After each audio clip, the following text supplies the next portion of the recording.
वक्रतुंड महाकाय सूर्यकोटिसमप्रभ निर्विघ्नं कुरु मे देव सर्वकार्येषु सर्वदा शुक्लां ब्रह्मविचारसारपरमाम् आद्यां जगद्व्यापिनीं वीणापुस्तकधारिणीं भेदाञ्जाड्यान्धकारापहां हस्ते स्फाटिकमालिकां विदधतीं पद्मासने संस्थितां वन्दे तां परमेश्वरीं भगवतीं बुद्धिप्रदां शारदां नमामि गंगे तव पादपङ्कजं सुरासुरैर्वन्दितदिव्यरूपं भुक्तिं च मुक्तिं च ददासि नित्यं भावानुसारेण सदा नराणाम्।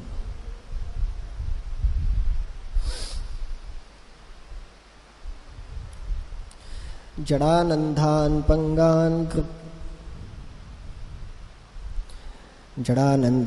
पङ्गून् प्रकृतिबधिरानुक्तविकलान् ग्रहग्रस्तानस्ताखिलदुरितनिस्तारसरणीं निर्लिम्पैर्निर्मुक्तानपि च निरयान्तर्निपततो निरानम्बत्रातुं त्वमिह परमं भेषजमसि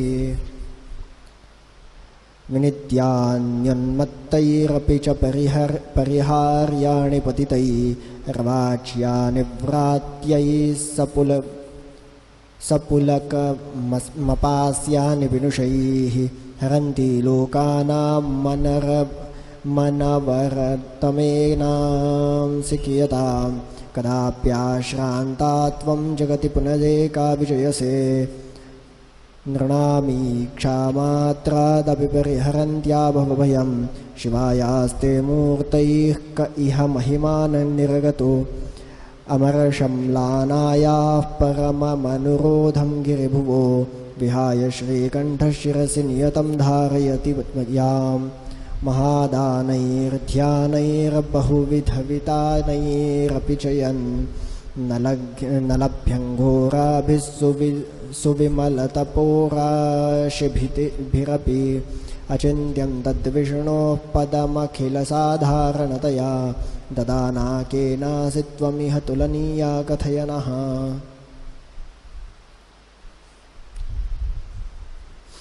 जडानन्धान् पङ्गून् प्रकृतिबधिरानुक्तिविकलान्।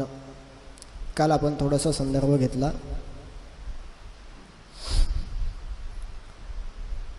जड अंध पंगू बहुबधिर वाणीविकल इत्यादी यांचा विचार करताना जगन्नाथ पंडितांच्या मते बघा, जड जे असतात, जड असतील, अंध असतील, पंगू असतील, बधिर असतील, वाणीविकल असतील म्हणजे मूक असतील, किंवा असे जे बोबडे बोलतात, ज्यांना सरळ बोलता येत नाही, स्पष्ट बोलता येत नाही, बहुबधिर आहेत म्हणजे कानाने ऐकायला येत नाही, पंगू म्हणजे पांगळे आहेत, लंगडे आहेत, अंध आहेत, जड आहेत म्हणजे मूर्ख आहेत. आता यांच्याकडून सत्कर्माची अपेक्षा ठेवणं ही गोष्ट चुकीची आहे. यांच्याकडून सत्कर्म होणं शक्य नाही, कारण तो देहाला प्राप्त झालेला एक दोष आहे आणि त्या सदोष देहाकडून सत्कर्माची इच्छा सत्कर्माची अपेक्षा ठेवणं चुकीचं आहे. होणार नाही असं नाही, होईल, सत्कर्म होईल, परंतु त्या सत्कर्माची अपेक्षा ठेवणं चुकीचं आहे. अंध व्यक्तीने परमेश्वराच्या स्वरूपाचं ध्यान करावं, परमेश्वराचं स्वरूप बघावं अशी अपेक्षा ठेवणं चुकीची गोष्ट आहे. बधिर व्यक्तीने भगवंताचं भजन ऐकावं ही अपेक्षा ठेवणं चुकीचं आहे. म्हणजे ह्यांच्या देहाच्या ठिकाणी कुठेतरी एक त्यांचा देहच विकल आहे, पांगळा आहे, कुठेतरी सदोष त्यांचा देह आहे आणि या सदोष देहाकडून सत्कर्माची अपेक्षा ठेवणं ही चुकीची गोष्ट आहे. जगन्नाथ पंडितांच्या मते मूर्ख कोण आहेत, अंध कोण आहेत, पंग कोण आहेत, तर जगन्नाथ पंडितांच्या मते ज्यांना सत्कर्म करण्याची प्रवृत्ती नाही, ज्यांच्याकडून सत्कर्म घडणार नाहीये, त्यांना कितीही सांगितलं तरी ते सत्कर्माच्या दिशेने जात नाहीत, हे जड. कितीही सत्कर्माबद्दल त्यांना सांगितलं तरीही ते सत्कर्म करण्यासाठी प्रवृत्त होत नाहीत, किंवा आपण सांगितलेल्या सत्कर्माच्या गोष्टींकडे लक्ष देणार नाहीत किंवा ते ऐकणार नाहीत, असे बधिर, ज्यांना उत्कर्षाचा मार्ग दिसत नाही, हे अंध, असे जे जडांध आहेत, पंगू आहेत, बधिर आहेत, वाणी विकल आहेत,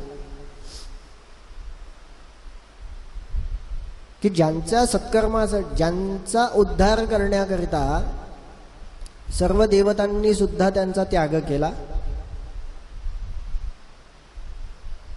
म्हणजे देवतांनी जर त्याग केलेला आहे तर ते त्यांच्याकडून मुक्त होणार नाहीत, देवता त्यांना मुक्त करणार नाही आहेत. मग अशांसाठी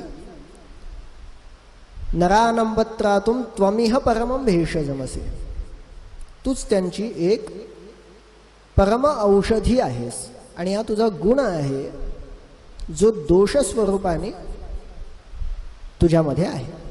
आपलेच गुण आपलेच दोष होतात.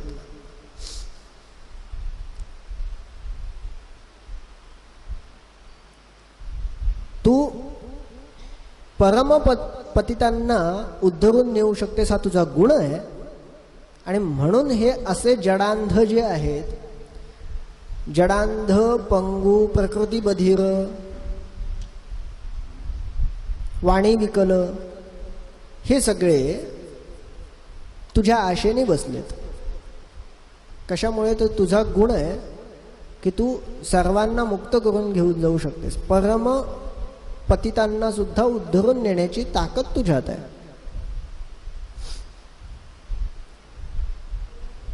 म्हणून हे सगळे तुझ्या आशेने बसलेत. म्हणून हा तुझाच गुण जो आहे, हाच तुझा दोष झाला. गुणानाम एवायम तव जननी दोषः परिणतः.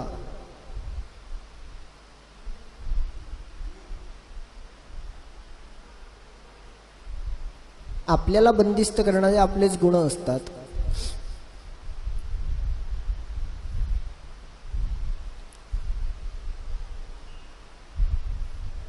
चातुर्वर्ण व्यवस्थेमध्ये प्रत्येक वर्णातल्या व्यक्तीच्या अवयवाला, कुठल्या तरी एखाद्या विशिष्ट अवयवाला कार्यान्वित करण्याची क्षमता असते. ब्राह्मण वर्णातील जे कोणी असतील त्यांची बुद्धीच कार्यान्वित राहील. वृषकार्य ते करू शकत नाहीत. वृषकार्य करू शकत नाहीत म्हणजे देहाशी निगडीत जेवढे कार्य आहेत हे त्यांच्याकडून होणं शक्य नाही. त्यांनी बुद्धी क्षमतेवर कार्य करावं. क्षत्रियाने शारीरिक दृष्ट्या जी कार्य आहेत ती करावीत. वैश्यांनी त्यांच्याकडे जे धन आहे त्याचा वापर करावा, असं चातुर्वर्ण व्यवस्थेमध्ये आहे. परंतु काहींच्या ठिकाणी हा अपवाद असतो.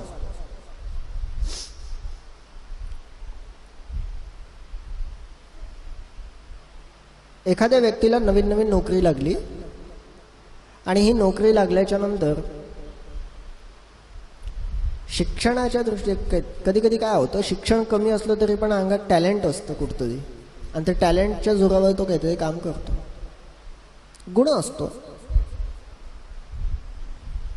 एखादी व्यक्ती आहे ज्यांना शिक्षण कुठतरी कमी आहे, शिक्षणात नाही आहे, परिस्थितीमुळे शिक्षण झालं नसेल कदाचित, आणि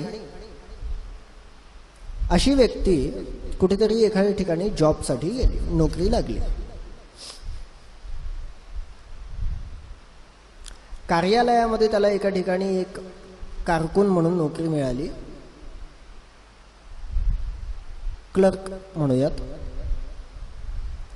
थोडंसं कुठेतरी त्याला संगणकाचं ज्ञान आहे म्हणून त्याला क्लर्क म्हणून नोकरी मिळाली. परंतु माझ्या गुणांचं प्रदर्शन करण्याची माझी इच्छा कधी संपत नाही. मिळालेली नोकरी शांतपणे केली असती तर काही फरक पडला नसता. मला माझ्यात काय काय गुण आहेत हे दाखवायचे आहेत. हा स्वभाव प्रत्येकाचा असतो. पण दाखवण्याची इच्छा नसली तरी ते दाखवण्याची वेळ कधीतरी आपल्यावर येतेच आणि ते करावंच लागतं.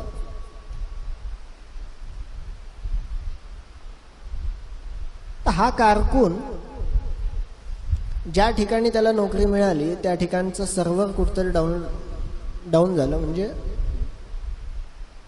हॅक झालं. आणि अचानक यांनी काय केलं, काही बटणं दाबली आणि जे हॅक झालेलं होतं ते सगळा जो काही समस्या होती सगळी निवारण करून त्यांनी सर्व सर्व्हर जे होतं ते व्यवस्थित केलं. आता कुठेतरी प्रारब्धामध्ये असेल त्याच्या, अचानक घडलेली गोष्ट आहे, त्यांनी काही मुद्दाम नाही केलं, ते त्याला काही येत नव्हतं त्याच्यातलं. आज त्याच्याकडून चुकून ही गोष्ट घडली, पुढल्या वेळी असं काही झालं की त्याच्यावर ढकललं जातं.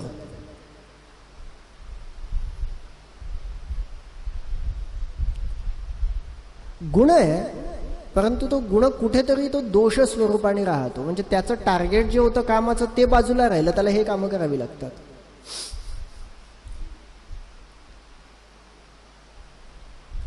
आणि असेच तुझे हे जे गुण आहेत ना, काय गुण आहेत तुझे, तर पतितांना पावन करण्याची तुझी गुण आहेत. आणि त्यामुळे काय होत आहे की असे जे परमपतित आहेत, जड असतील, अंध असतील, पंगू असतील, बधिर असतील, स्वभाव बधिर, शरीराचे विकार नाही आहेत, हे मनाचे विकार आहेत. जड म्हणजे मूर्खत्व, कशाचे, शरीराचं नाही आहे, बुद्धीचं नाही आहे, मनाचं आहे. सत्कर्माबद्दल माहिती आहे तरी पण मला ते करायचं नाही आहे, असं जडत्व, असं अंधत्व, असं बधिरत्व ज्या व्यक्तींजवळ आहे अशांना पण उद्धरून नेण्याचं कार्य तुझ्यावर आलं.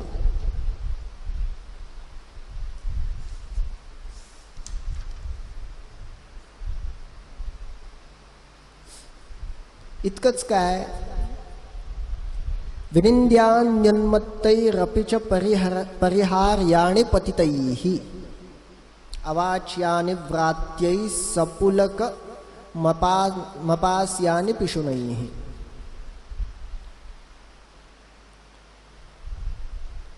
उत्तमांनाही निंद्य वाटतात अशी कार्य करणारे. आता उत्तमांना निंद्य कायम, जे दुष्कर्म आहे ते कायम त्यांना निंद्यच वाटतात. उत्तमांनाही निंद्य वाटणारे विनिंद्यान्यन्मत्तैः, उन्मत्तांना सुद्धा निंद्य वाटणारे असतील. पतितांनाही जी टाळाविषयी वाटतात अशी कर्म,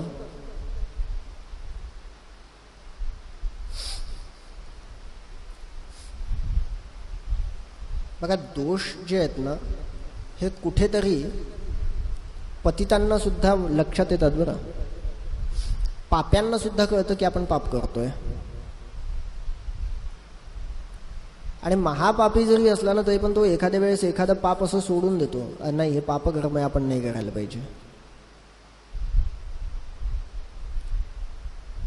उन्मत्तांकडून सुद्धा टाकून देणे, उन्मत्तांना पण इच्छा न होणार, निंद्य वाटणारी अशी कर्म, पतितांनाही जी टाळाविषयी वाटतात अशी कर्म असतील.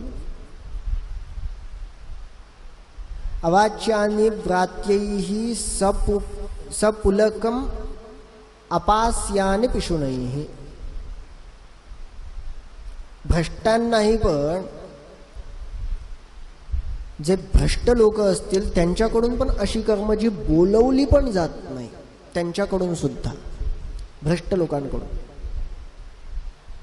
परमपतितांकडून सुद्धा अशी कर्म असतील जी बोलवली पण जात नाही, त्यांच्या तोंडातून त्यांना असं वाटत नाही की आपण या कर्माचं उच्चारण पण करावं. इतकी वाईट कर्म, इतकी दुष्कर्म.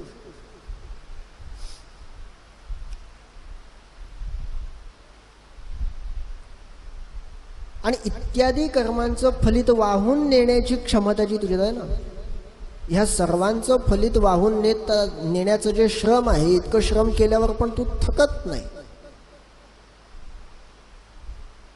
कदाप्यश्रांतात्वं जगती पुनरेका विजयसे. मग आता विजय कोणाचा झाला? भगवंताचा झाला की तुझा झाला?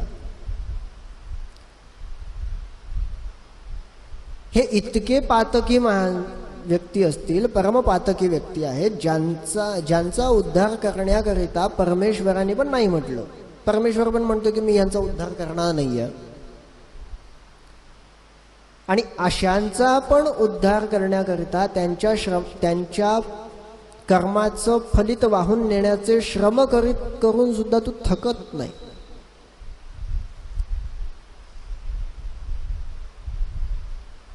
ज्या ठिकाणी परमेश्वराने हात टेकले त्या ठिकाणी पण तू काम करतेस. म्हणजे खरं विजयश्री कोणाला प्राप्त झाली? तुला झाली की परमेश्वराला झाली? तुलाच झाली आहे.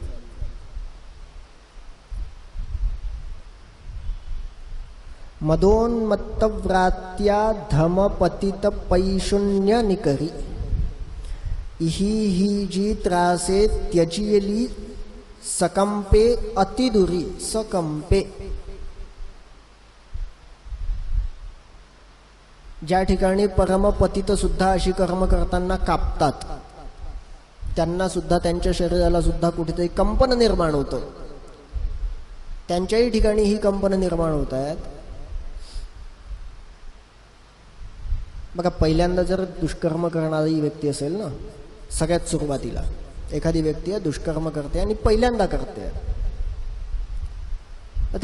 त्या व्यक्तीचं मनामध्ये कुठेतरी कंपन निर्माण होतं सुरुवातीला करताना. त्यानंतर धाडस निर्माण होतं. धाडसी होण्यासाठी मनात कुठेतरी पहिले कंपन निर्माण होणे आवश्यक आहे. एखाद्या खोलीत जर अंधार असेल आणि त्या खोलीत आपल्याला माहिती नाही त्या खोलीचं कुठे काय आहे, भिंत आपण ज्या ठिकाणी उभे आहोत तिथनं किती दूर भिंत आहे हे आपल्याला माहिती नाही आहे.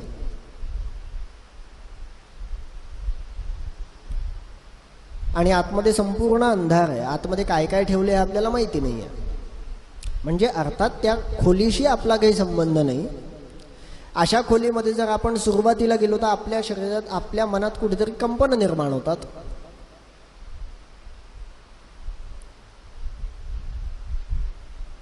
मग अशा दुष्कर्माच्या अंधारामध्ये फिरणारी ही पातकी व्यक्तिमत्व, परमपातकी लोक, परमपतित, अशा त्या अंधकार रूपी दुष्कर्मांमध्ये वास करणारी, अशा त्या अंधारा खोलीमध्ये जर आपण गेलो तर आपल्या मनामध्ये कुठेतरी कंपन निर्माण होतं आणि नंतर आपल्याला हळूहळू धाडस निर्माण होतं की या ठिकाणी आज इथे काहीच नाही, आपण जायला काही हरकत नाही, आपण जायला पाहिजे. काही कालावधीसाठी आपल्याला त्याचा एक आनंद पण राहतो की आपण अरे पहा या अंधारी खोली, आपण तिथे जाऊ शकतो, असं धाडस पण निर्माण होतं. अशा अंधकार रूपी दुष्कर्मांमध्ये वास करणारी ही परमपतित लोक आहेत, ज्यांचा उत्कर्ष परमेश्वर पण करत नाही. जनांची ती पापे सतत शमविता न शिणली. अशा परमपतितांची जी पापकर्म आहेत, अशी ती पापकर्म वाहून नेण्याचं कार्य करतेस तू. आणि हे तू कार्य करताना तू कधी थकत नाहीस. अशी तुची एक प्रकट विभवे नांदसी भली. कदाप्यश्रांतात्वं जन्य पुनरेका विजयसे. परमेश्वर पण नाही जिंकला या ठिकाणी, तुझंच विजय प्राप्त, तुलाच विजयश्री प्राप्त झाली.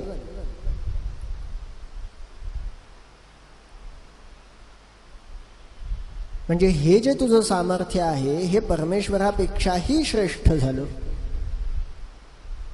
तुला श्रेष्ठत्व प्राप्त होण्यासाठी तू परमेश्वराच्या म्हणजे ब्रह्मदेवाच्या विधीच्या कमंडलूमधून तू निघालीस. श्रीहरिनारायणांच्या चरणकमलाचा अभिषेक करत तिथून खाली आलीस. पार्वती परमेश्वराच्या मस्तकावर तू राहिलीस. इथे तर तुझं श्रेष्ठत्व आलंच. पण ह्या व्यतिरिक्तही अजून काय केलंयस तर अशी जी पतिता आहेत असे पापकर्म त्या व्यक्तींचे जे उच्चारण करण्यासाठी सुद्धा पतितांची मन कंपित होतात, अशी पापकर्म सुद्धा वाहून नेण्याचे कार्य तू करतेस आणि त्यात सुद्धा तुला क्षीण प्राप्त होत नाही, तू थकत नाहीस.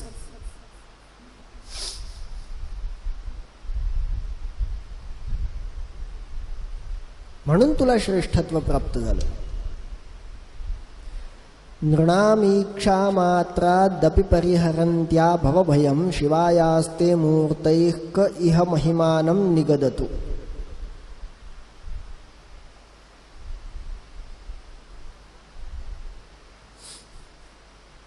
केवळ तुझा कटाक्ष. नृणामीक्षा मात्रादपि परिहरन्त्या भवभयं. केवळ तुझा कटाक्ष जरी पडला एखाद्या पाप्यावर, एखाद्या व्यक्तीच्या पापांवर, पापकर्मांवर, पापी व्यक्तीचा नाश कधीच करत नाहीत. पापी व्यक्तीच्या पापकर्मांचा नाश केला जातो.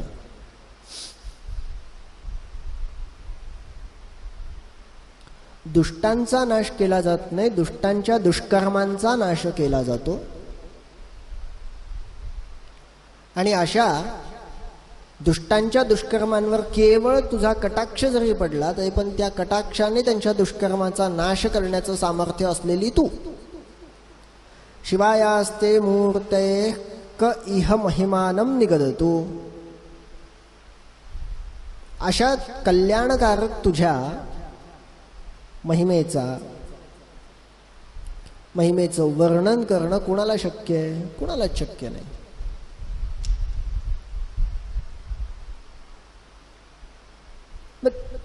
फार वर्णन करायचं पण विचार केला की अत्यंत चला आता श्रेष्ठ पदावर जेवढं शक्य तेवढं जास्तीत जास्त वर्णन आम्ही करूयात असं जरी म्हटलं तरीही अमर्षम्लानायाः परम मनोरोधम गिरिभुवम विहाय श्रीकंठ शिरसि नियतम धारयति याम. ज्याची पत्नी पार्वती आहे असा महादेव सुद्धा पत्नीला कोप प्राप्त झाल्यावर, पत्नी रागवल्यावर सुद्धा तिला समजवण्यापेक्षा तुला मस्तकावरनं काढत नाही. तिला समजवणं नंतरचा विषय. तुला मस्तकावर धारण करून ठेवतोय आणि मग तिची समजूत काढण्याचा प्रयत्न करतोय, पण तुझा त्याग तो करत नाही. अजून काय तुझं वर्णन करावं? ह्या पलीकडे तुझं वर्णन करणं शक्य नाही. परमपतितांच्या परम पातकी कर्मांचा नाश करणारी तू आहेस हे तर ठीक आहे.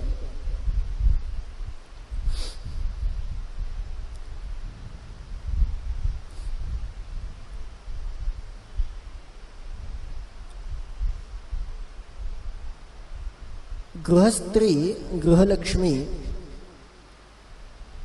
ही कायम शांत असावी. गृहलक्ष्मी जर शांत असेल तर त्या ठिकाणी इतर देवतांचा वास असतो. यत्र नार्यस्तु पूज्यन्ते रमन्ते तत्र देवताः यत्रैतास्तु न पूज्यन्ते सर्वास्तत्रा फलाः क्रियाः असा मनुस्मृतीने उल्लेख आहे.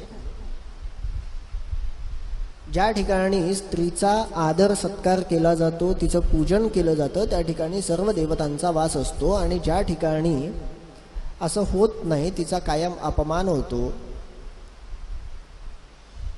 त्या ठिकाणी केलेली सर्व कर्म हे निष्फळ ठरतात. कर्मांना प्राधान्य दिलेलं आहे, परंतु कर्मांची फलितं त्याच वेळी मिळतील ज्यावेळेस त्या ठिकाणी असलेल्या स्त्रीला आदर दिला जाईल. सनातन हिंदू संस्कृतीमध्ये आपण पाहतो की विवाह संस्कार जो आहे त्या ठिकाणी वराला असा आदेश केलेला आहे, जो मुलगा आहे, नवरदेव आहे, नवरा आहे, त्याला असा आदेश दिलाय की ही जी तुझी पत्नी आहे तिला कायम 6 महिन्यातून किंवा वर्षभरातून एकदा आभूषणांनी किंवा नूतन वस्त्रालंकारांनी तिला अलंकृत कर, तिला आनंदित ठेव.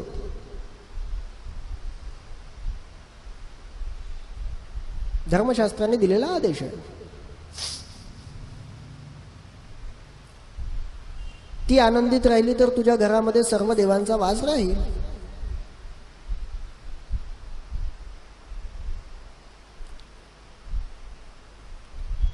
नारी पूजन पण तेवढंच महत्वाचं सांगितलंय. पण नारीचं पूजन करायचं, नारीचं पूजन फक्त शांत स्वरूपामध्ये नाही, तिचं ज्या स्वरूपामध्ये असेल, ज्या स्वरूपात ती असेल त्या स्वरूपात तिचं पूजन करा. म्हणून नवरात्रीमध्ये 9 स्वरूप दिलीत देवीचे. शांत असेल तर शांत, उग्र असेल उग्र, ज्या स्वरूपात असेल त्या स्वरूपात तिचं पूजन करा.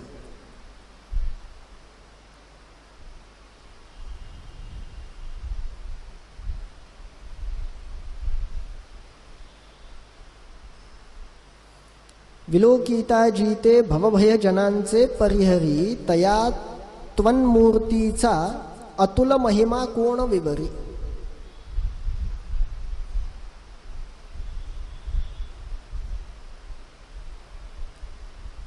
आणि अशी ती गृहलक्ष्मी असलेली पार्वती, तिचा जरी कोप झाला, ती जरी समजा रागवली, चिडली,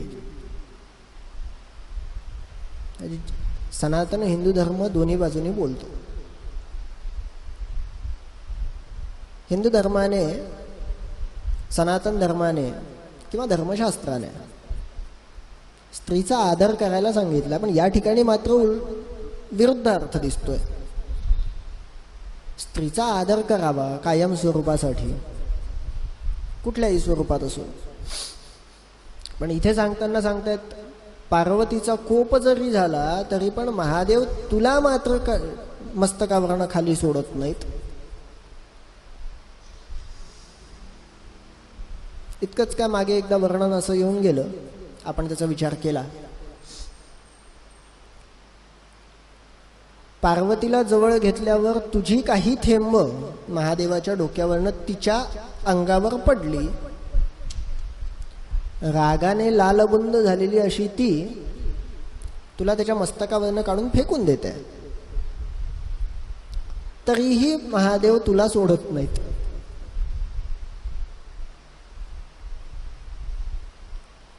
शीतलता हा तुझा गुण आहे.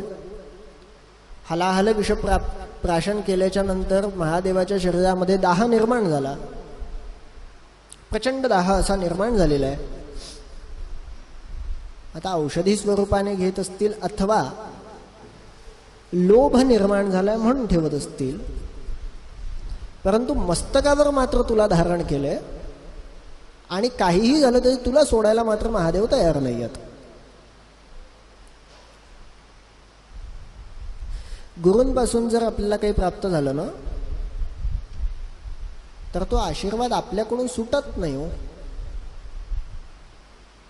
शिवपुराणामध्ये असं वर्णन आहे की भगवान श्रीहरी नारायण विष्णू जे आहेत, यांना भगवान शिवांनी गुरु मानले आणि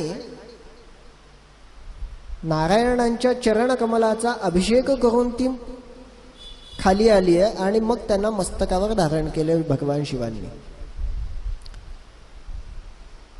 चरणतीर्थ धारण केलेले असंही म्हणायला हरकत नाही. आता ते चरणतीर्थ स्त्री स्वरूपाने गंगा आहे, म्हणूनही कदाचित सोडत नसतील. आणि गंगेचा स्वभाव कसा आहे तर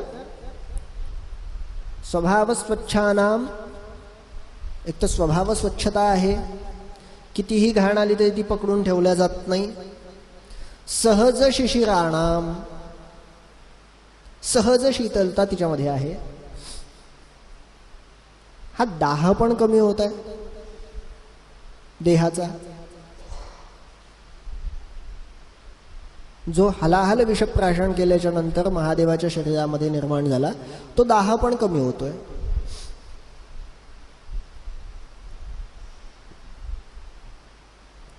पण काहीही झालं तरी अमर्षम लानायाः गिरिभुवः अमर्षम लानायाः. पार्वतीच्या मनामध्ये तुझ्याबद्दल जो द्वेष निर्माण झाला, कशामुळे द्वेष निर्माण झाला? पार्वती हृदयामध्ये राहत असली तरी तू मस्तकावर राहतेस, म्हणून जो द्वेष निर्माण झालेला आहे. आणि त्याचा सतत कोप करते ती. तिने कितीही कोप केला तरी मात्र महादेव तुला सोडत नाहीत.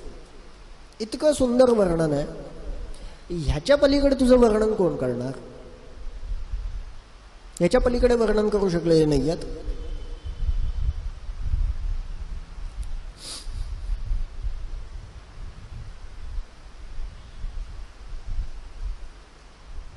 अतिक्रोधे खिन्ने करी हट उमातो न गणुनी. हट उमातो न गणुनी. पार्वतीचा जो हट्ट आहे तो नगण्य आहे म्हणे महादेवासाठी. कुठल्या बाबतीमध्ये? तुझा त्याग करण्याच्या बाबतीतला. तुला मस्तकावरून सोडून देण्याचा जो हट्ट आहे पार्वतीचा, तो सुद्धा महादेवांनी नगण्य मानला. न गणुनी प्रयत्ने श्री शंभू तुझ निजशिरी ठेवी जननी.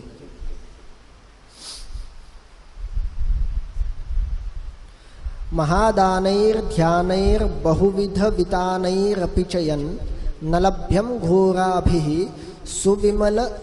सुविमलत पोराशिभिरपि. मोठमोठी दानं असतील, ध्यान आहेत, धारणा आहेत, अनेक व्रतविधी आहेत, यांचं आचरण.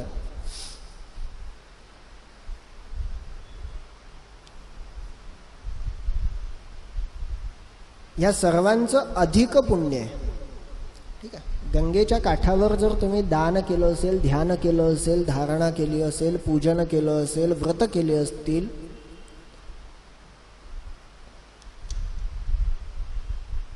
यांचं अधिक पुण्य आहे. आणि आता तर अधिक महिना चालू आहे, म्हणजे अधिक पुण्य आहे.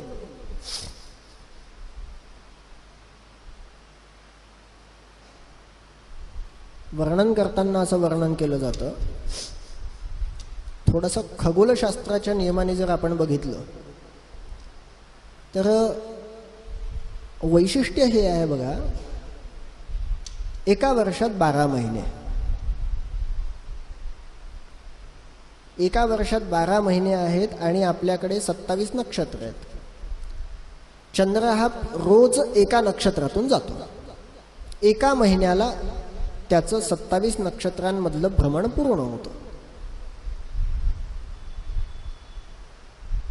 म्हणजे चांद्रमासाच्या नियमाने बघितलं तर आपल्या 12 महिन्यांचा संपूर्ण कालावधी जर बघितला तर 355 दिवसांचा येतो. सूर्य साधारण 30 दिवस असतो, 29 ते 30 दिवस एका राशीमध्ये. आणि सूर्याच्या दृष्टीने आपण विचार केला तर एका वर्षामध्ये 365 दिवस येतात. बरं, पृथ्वीच्या परिवलनाचा विचार केला, परिभ्रमणाचा विचार केला तर पृथ्वीला स्वतःभोवती एक फेरी मारण्यासाठी आपण जे काही शिकलो असू 24 तास लागतात असं म्हणतात. खगोलशास्त्राच्या नियमाने 23 तास 59 मिनिट आणि 57 सेकंद लागतात. याचा विचार केला तर 3 वर्षातून एकदा लीप इयर येतं, फेब्रुवारी महिन्यामध्ये 1 दिवस वाढतो, 29 दिवस होतात. चंद्राच्या नियमाने बघितलं तर आपल्याकडे वर्षभरात 355 दिवस होतात.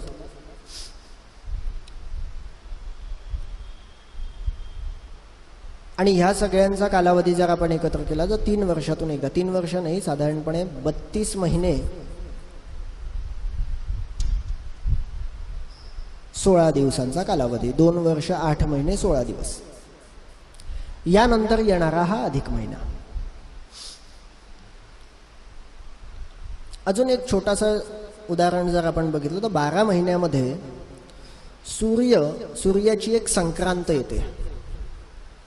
संक्रांत येते म्हणजे सूर्य एका राशीतून दुसऱ्या राशीमध्ये जातो.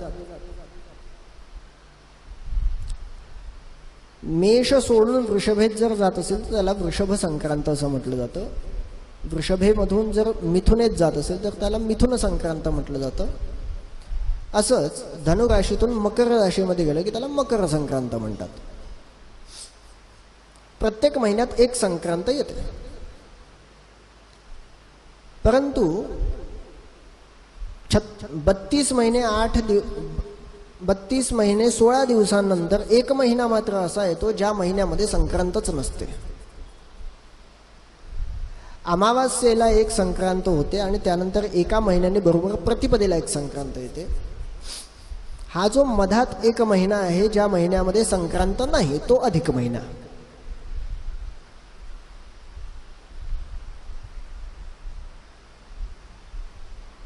आणि हा खगोलशास्त्राच्या नियमाने आलेला दृष्टांत आहे. आध्यात्मिक दृष्ट्या जर आपण विचार केला, नारद आणि श्रीहरी नारायणांचा ज्यावेळेस संवाद झाला होता अधिक महिन्याच्या बाबतीत, नारदांनी प्रश्न विचारला श्रीहरी नारायणांना की अधिक महिना नेमका आहे काय, कशासाठी आहे, त्याचं फलित काय आहे. तर नारदांना श्रीहरी नारायणांनी उत्तर देताना म्हटलं होतं, प्रत्येक महिन्यामध्ये, आता सध्या कलियुग आहे, सत्ययुग झालं, त्रेता झालं, द्वापार झालं, आता कलियुग आहे. आणि प्रत्येक युगामध्ये कुठे ना कुठे पापाचरण होतच होतं, प्रत्येक युगातलं आहे. आणि आता थोडं अधिक आहे. प्रत्येक महिन्यामध्ये येणारं हे पापाचरण जे आहे ते महिन्यांना सुद्धा सहन होत नाही. आता हे सगळे महिने जे आहेत ते सगळे साधारणपणे मेषपासून, चैत्रापासून ते फाल्गुनापर्यंत सगळेच्या सगळे महिने एकदा श्रीहरी नारायणांजवळ गेले आणि त्यांनी म्हटलं की आम्ही एवढं पापाचरण आम्ही सहन करू शकत नाही, आम्ही आमच्यातला एक भाग, जो पापाचा भाग आहे तो बाजूला काढू, त्याचं तुम्हाला काय करायचं ते तुम्ही करा. प्रत्येक महिन्यांनी त्याच्यातला 3रा भाग पापाचा बाजूला काढायला सुरुवात केली. असं करता करता वर्षातून 10 दिवस बाहेर पडायला लागली. मग श्रीहरी नारायणांनी या सगळ्या दिवसांना जोडलं, 30 ते 33 दिवस येतात आणि त्यांचा एक महिना तयार केला. आणि तो महिना त्याच्यानंतर एकेका ठिकाणी यायला लागला. जसं चैत्र अधिक चैत्र आहे, अधिक वैशाख आहे, अधिक ज्येष्ठ आहे, आता सध्या अधिक ज्येष्ठ आहे. ह्या महिन्याला नाव देण्यात आलं मलमास किंवा मलिन मास. जो पापाचरणांपासून, आपल्याच पापाचरणापासून निर्माण झालेला महिना आहे तो मलमास. मग या मलमासामध्ये कुठलंच कर्म करू नये. सर्वांनी पुन्हा या मलमासामध्ये पण पातक करायला सुरुवात केली. सत्कर्म करायची नाही. का करायची नाही? हा मलमास आहे, मलमास आहे, मलिन मास आहे. ह्या ठिकाणी सत्कर्म जर केली तर त्यांचा ऱ्हास होईल, म्हणून सत्कर्मच करायची नाही. मग हा मलमास पुन्हा नारायणांकडे गेला, श्रीहरी विष्णूंकडे. आणि श्रीहरी विष्णूंनी त्याला घेऊन गोलोकधामात गेले. आता वैशिष्ट्य हे, गोलोकधाम हे पृथ्वीपासून, या आपल्या ब्रह्मांडापासून बरंच दूर आहे.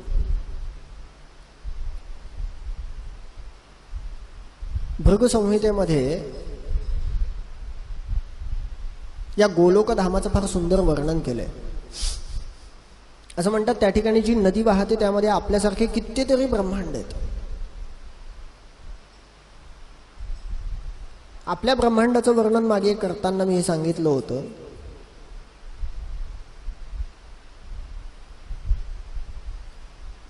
लक्षावधी मैल दूर असलेला सूर्य,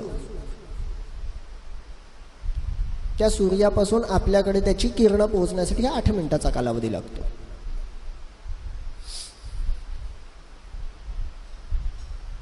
एक 1,16 मैल, 1,80,000 मैल एवढं अंतर प्रकाश एका सेकंदामध्ये पार पडतो. आणि आपल्या ब्रह्मांडामध्ये, आपल्या आकाशगंगेमध्ये, आपली आकाशगंगा ह्यामध्ये असे लाखो तारे आहेत. अशा अनेक आकाशगंगा आपल्या ब्रह्मांडामध्ये आहेत. एका आकाशगंगेमध्ये लक्षावधी सौर्यमाला आहेत. जशी आपली सूर्यमाला आहे तशा अनेक सूर्यमाला, लक्षावधी सूर्यमाला, अनेकाधिक सूर्यमाला या एका आकाशगंगेमध्ये आहेत. आणि असे अनेक आकाशगंगा एका ब्रह्मांडामध्ये आहेत. आणि असे अनेक ब्रह्मांड गोलोकधामातल्या त्या नदीमधून वाहतात.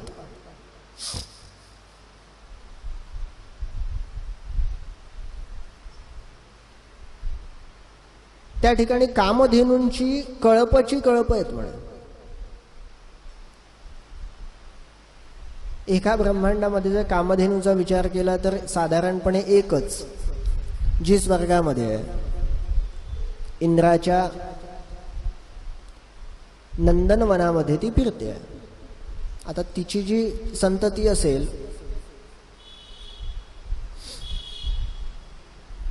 तिची संतती म्हणजे नंदिनी, जी वसिष्ठांकडे आहे, होती, वसिष्ठांकडे आहे. आणि जिची सेवा केल्याच्या नंतर दिलीपाला सुद्धा पुत्रसंतती प्राप्त झाली, असं वर्णन आहे रामायणामध्ये आलेले. आणि कालिदासांनी त्यांच्या रघुवंश नावाच्या महाकाव्यामध्ये केलेलं आहे. 2ऱ्या सर्गामध्ये ही कथा येते.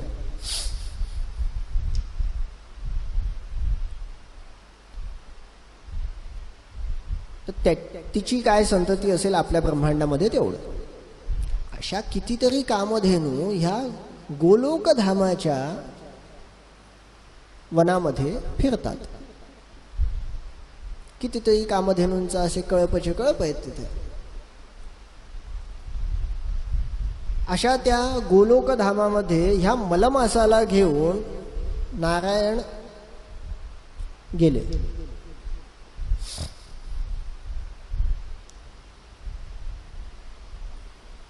याचा अर्थ नारायणांच्या पण वर कोणीतरी आहे. तिथे ज्यावेळी केंद्रस्थानावर गेले, केंद्रस्थान म्हणजे ज्या मुख्य व्यक्ती,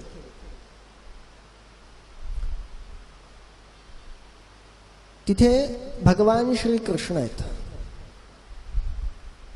भृगुसंहितेमध्ये असा उल्लेख आहे की नारायणांच्या वर सुद्धा भगवान श्रीकृष्ण आहेत. भगवान श्रीकृष्ण हे अनंत कोटी ब्रह्मांडाचे नायक आहेत. असे अनंत कोटी ब्रह्मांड त्या गोलोकधामाच्या नदीतून वाहतात.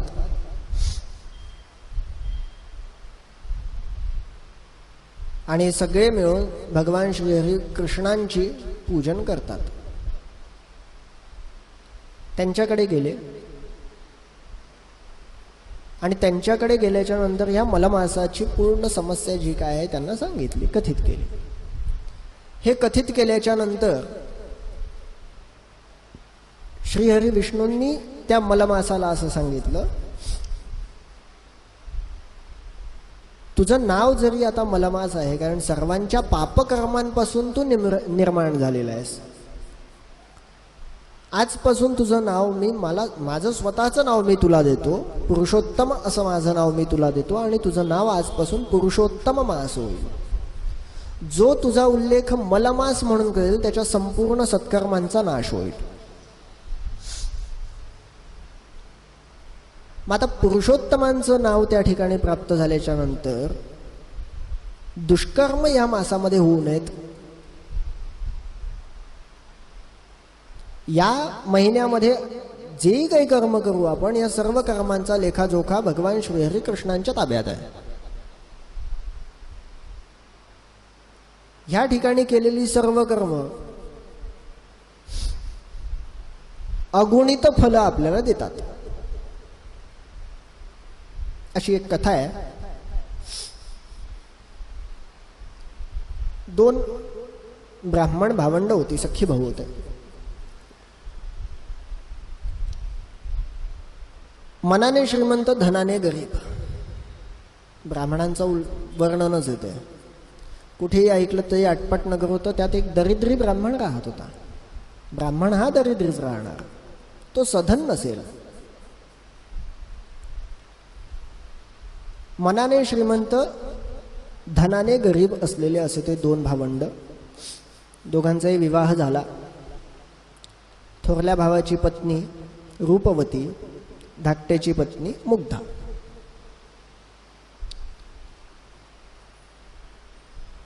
आणि जी मोठी आहे ती लहानीचा कायम राग करते.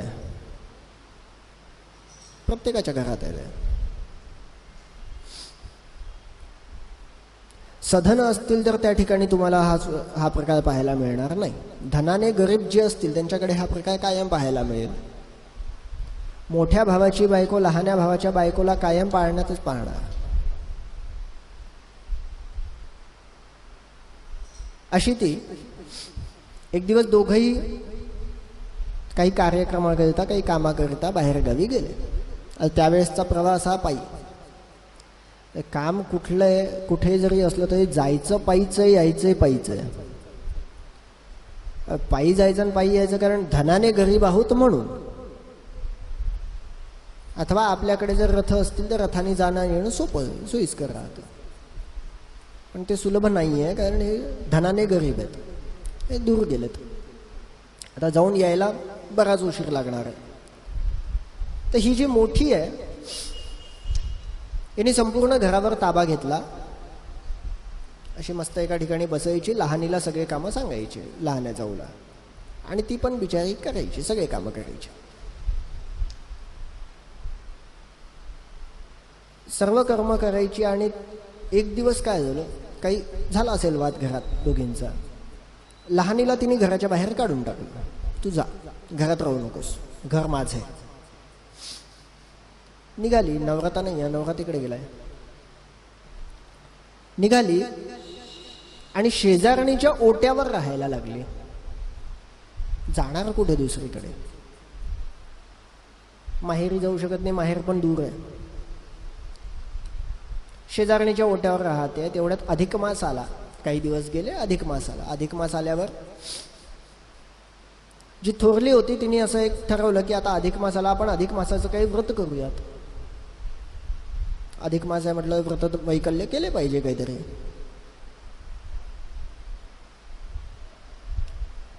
ज्येष्ठ मास आहे. ज्येष्ठ मास म्हटलं ऊन खूप असतं, ग्रीष्म ऋतू आहे. परंतु धाकटीला थोरलीचं काही नसतं. ती म्हणते आपण घरात एकटेच आहोत ना, काय हरकत नाही. ती तिकडे उन्हात राहिली का, कुठे राहिली काय. जसं धाकटीला ही गोष्ट समजली की थोरली काहीतरी व्रत करणार आहे, तिच्याही मनामध्ये अभिलाषा निर्माण झाली की आपण पण असं काहीतरी व्रत केलं पाहिजे. पण मला तर काही माहीतच नाही आहे, मग काय करायचं. ती गेली थोरलीकडे, विनंती केली. आपल्याला जर काही पाहिजे असलं ना की आपण कोणाच्याही जवळ गेलं पाहिजे.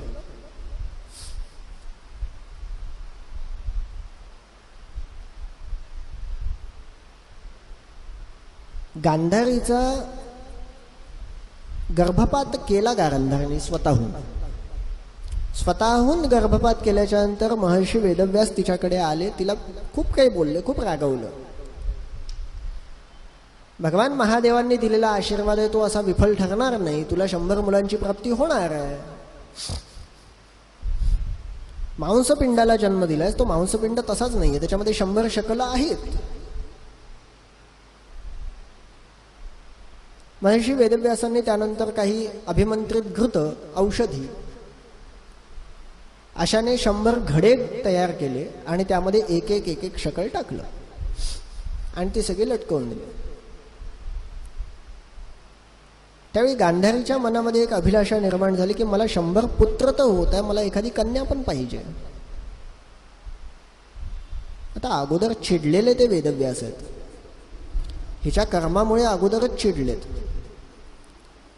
पण इच्छा निर्माण झाली ना, मला पाहिजे, विनंती करायला काय हरकत आहे.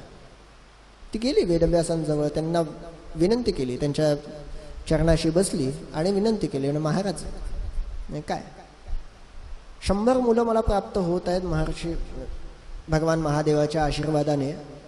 माझी अशी इच्छा आहे की मला एक मुलगी पण झाली पाहिजे. तर त्यांनी उर्वरित जे काय अभिमंत्रित घृत आहे, तूप आहे, औषधी आहे, ते सगळं एकत्रित केलं. एक घडा अजून बोलवला, त्याच्यामध्ये मी टाकून दिलं आणि त्याला अडकवून दिलं. कालांतराने 9 महिन्यांनी पहिला घडा फुटला आणि पहिला टेस्ट ट्यूब बेबीने जन्म घेतला, दुर्योधन. असंच आपल्याला जी इच्छा आहे ना, तर मग विनंती केली पाहिजे. आपल्या ज्याला माहिती त्याच्याकडे गेलं पाहिजे, त्यात कमीपणा नसतो. धाकटीला असं वाटलं की आपण पण व्रत केलं पाहिजे, पण आपल्याला व्रत माहिती नाही आहे. ती गेली थोरलीकडे, तिच्याजवळ गेली, म्हणे जाऊबाई माझी पण इच्छा आहे व्रत करण्याची, पण मला काही व्रत माहीत नाही, मला तुम्ही सांगता का. आता थोरली तशी पण तिचा राग करते, तिला काही सांगण्याची इच्छा तर नाही आहे, तिच्याकडून कर्म झालं पाहिजे असं वाटत नाही आहे. ज्येष्ठ मासातली व्रत आहेत, व तिने सांगताना सांगितलं, बघ हा मलिन मास आहे, मला मास म्हटलात, याच ठिकाणी तिचे सत्कर्मांचा नाश आहे. हा मलिन मास आहे म्हणून गढूळ पाण्याने स्नान करायचं. रोज सकाळी उठायचं ब्रह्ममुहूर्ताच्या आधी, गढूळ पाण्याने, मलिन पाण्याने स्नान करायचं, मलिन वस्त्र धारण करायचे, शिळ उष्ट दूषित असं अन्न ग्रहण करायचं. कुणाशीही गोड बोलायचं नाही. ही या व्रताचे नियम आहेत. तिला वाटलं आपल्याला नियम सांगितले, आपण करायला पाहिजे. ठीक आहे, जसं तुम्ही सांगितलं तसंच मी करेन. आधीच माहीत नाही ना काय आहे ते, मग ज्यांनी जसं सांगितलं तसं करायचं. ती करायला लागली. थोरलीला सगळं माहिती होतं, ती त्या नियमाने करायला लागली. स्वच्छ पाण्याने स्नान करायचं, स्वच्छ वस्त्र धारण करायची, चांगलं अन्न शिजवून भगवंताला नैवेद्य दाखवायचा, सर्वांसोबत गोड बोलायचं, धाकटी सोडून सर्वांसोबत. महिना संपत आला, तिला उद्यापन करायचंय. उद्यापन करताना तिने 108 ब्राह्मणांना बोलवलं. आता 108 ब्राह्मणांना बोलवले तर ब्राह्मणांसाठी पण जेवणाचं सुग्रास भोजनाचं व्यवस्था केली 108 ब्राह्मणांची. धाकटीला समजलं, धाकटी गेली थोरलीकडे, म्हणजे असं असं असतं उद्यापनात काय करायचं. म्हणजे 108 ब्राह्मणांना जेवायला बोलवायचं. ठीक आहे, काय करायचं. म्हणजे एक लाडू करायचा. ठीक आहे, गरीब आहे, काय करणार आहे, असं एक लाडू करायचा. जेवढं शक्य तेवढं केलं. ही गेली, हिने एक लाडू केला आणि तिथे एक अश्वत्थ वृक्ष आहे, अश्वत्थ वृक्षाच्या जवळ गेली आणि तिथे जाऊन भगवंताला विनंती केली. म्हणे अश्वत्थ वृक्षालाच विनंती केली. अश्वत्थ सर्व वृक्षाणाम, भगवंताचं भगवद्गीतेतलं वर्णन आहे, वचन आहे की जेवढी पण वृक्ष आहेत त्या वृक्षांमध्ये मी कोण आहे, तर मी अश्वत्थ वृक्ष आहे. ती अश्वत्थ वृक्षाजवळ गेली आणि तिथे जाऊन विनंती करते की मी संपूर्ण महिना अधिक मासामध्ये, या संपूर्ण मास मी एक व्रत केलंय आणि त्याचं मला उद्यापन करायचंय, तुम्ही माझ्याकडे उद्यापनासाठी भोजनाला या. तिथे जाऊन विनंती केली. देव हा भावाचा भुकेला आहे. जशी तिने विनंती केली तसा भगवंत श्रीहरी विष्णू त्या वृक्षातून बाहेर आले आणि तिला म्हणाले, चल मी तुझ्याकडे भोजनाला येतो. तिने त्या ठिकाणी एक केळीचं पान ठेवलं आणि केळीच्या पानाचं समोर भगवंताला एक केळीचं पान ठेवलं. आता वाढणार. तेवढ्यात श्री विष्णूंच्या मनामध्ये अशी एक इच्छा निर्माण झाली की हिने खूप कष्ट भोगलेत. तिला माहिती नव्हतं व्रत कसं करायचं, परंतु तिला जसं सांगितलं तसं तिने केलं आणि सश्रद्धपणे केलं. सत्कर्माचं फलित हे अधिक मासामध्ये अधिकाधिक वाढत जातं. सत्कर्म कशाला म्हणतात किंवा कसं करावं हे माहिती असेल तर आपण तसंच केलं पाहिजे. माहिती नसेल तरी आपल्याकडून दुष्कर्म होणार नाही याची खात्री घेऊनच केलं पाहिजे.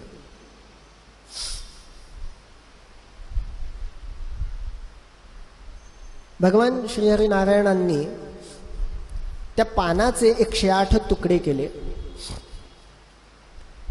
आणि हे 108 तुकडे सगळे वाढले आणि तिला म्हणालेत की तू एक काम कर, तो माझ्यासाठी जो लाडू केला होतास तो घेऊन ये.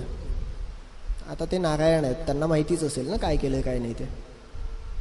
माझ्यासाठी जो लाडू केला तो घेऊन ये. तिने लाडू आणला, त्या लाडवाचे पण 108 भाग केले आणि सगळ्या पानांवर एक एक तुकडा वाढला.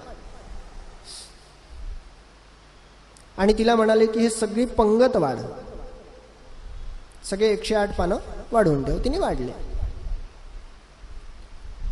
चमत्कार असा झाला, 108 ब्राह्मण तिच्या दारात आले, जेवायला बसले, सर्वांनी भरपेट जेवण केलं आणि तिथून निघून गेले.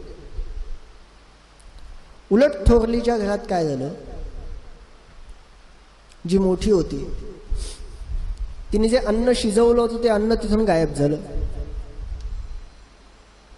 तिथून लुप्त झालं.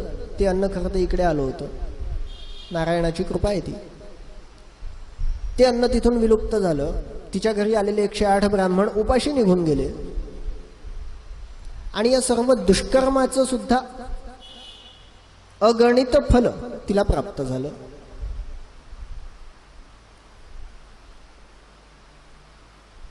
अशा ह्या अधिक मासामध्ये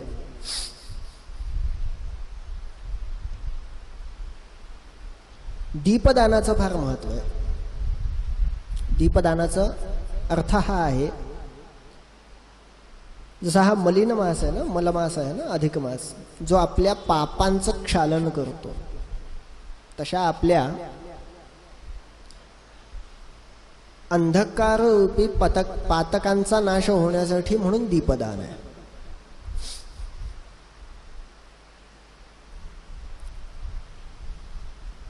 आणि त्याचाही असा नियम असा सांगितलेला आहे अधिक मास महात्म्यामध्ये की एक दिवा संपूर्ण मास लावून तो नंतर ब्राह्मणाला दान द्यावा. नारायणाचं स्वरूप.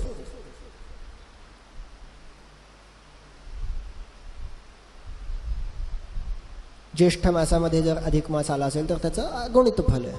अजून आणखी महत्व येतं त्याला.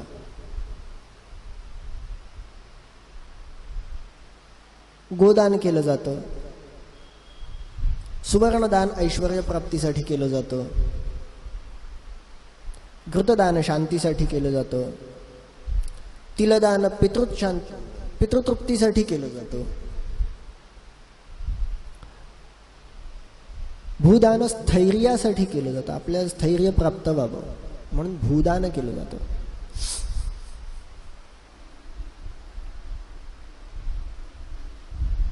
आणि या संपूर्ण दानांचं, सगळ्या दानांचं, धान्यदान आहे, वस्त्रदान आहे,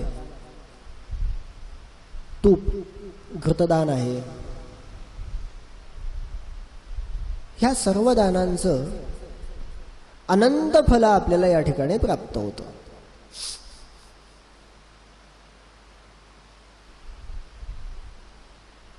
अनंत फल याचा अर्थ परमेश्वरांनी दिलेल्या आशीर्वादानुसार या जन्मात तर त्याचं फलित आहेच आहे, पुढला जन्म प्राप्त झाला तर तेव्हाही याचं फलित आपल्याला तिथे मिळतं. पुढला जन्म मिळाला तर म्हणजे मिळणार आहेच. का मिळणार आहे? कारण भगवंताजवळ केवळ अधिक मासाच्याच फलिताचा लेखाजोखा आहे. बाकी 12 महिने आपण जे करतो त्याचा लेखाजोखा यमाकडे आहे. आणि तो त्या कर्माचं फलित तर आपल्याला देणारच आहे. मग दुष्कर्मांचं फलित जर नष्ट करायचं असेल तर अधिक मास सत्कर्म जास्तीत जास्त केले पाहिजे. दुष्कर्मांचं फलित नष्ट होतं. आणि अशी जी दानं आहेत, अशी विशेष स्वरूपातली दानं, भगवंताचं ध्यान, अनेकानेक असे व्रत, पूजन, कथाश्रवणादी कर्म त्या दिवशी सांगताना गुरुजींनी सांगितलं 26 तारखेपासून आपल्या इथे भगवान श्री महाविष्णूंचा अभिषेक कर्माला सुरुवात होत आहे आणि तो रोज चालेल असंही त्यांचं सांगितलंय. पुढे महाविष्णू याग आहे, पवमान याग आहे, भागवत कथा आहे, विष्णू सहस्रनामाची पाठ आहेत. म्हणजे जेवढं अनंत कार्य आपल्याकडून होईल, जेवढं कार्य आपल्याकडून होईल तेवढं कार्य आपल्याकडून झालं पाहिजे, करून घेता आलं पाहिजे.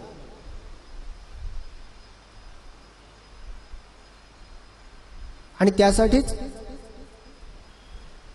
वैदिक आश्रम हे सर्व प्रयत्न करत आहे. वैदिक आश्रमाचं हे कार्य खूप मोठं आहे.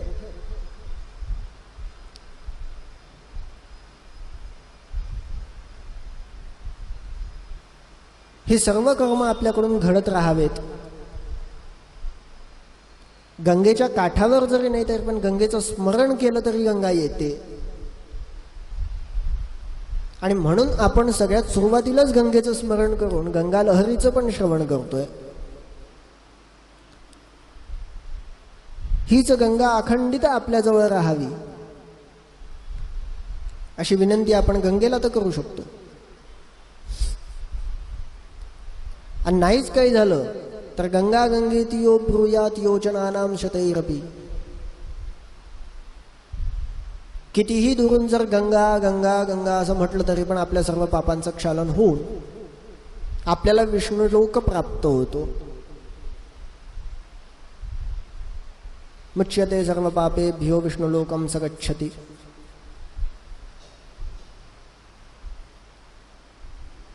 दुसरं तर काही करायचं नाही आपल्याला. सत्कर्मामध्ये करायचं काय, फक्त भगवंताचं नामस्मरण केलं तरी खूप झालं. आणि गंगेच्या काठावर केलं तर त्याला अनेक पटीनं त्याचं फल प्राप्त होतं.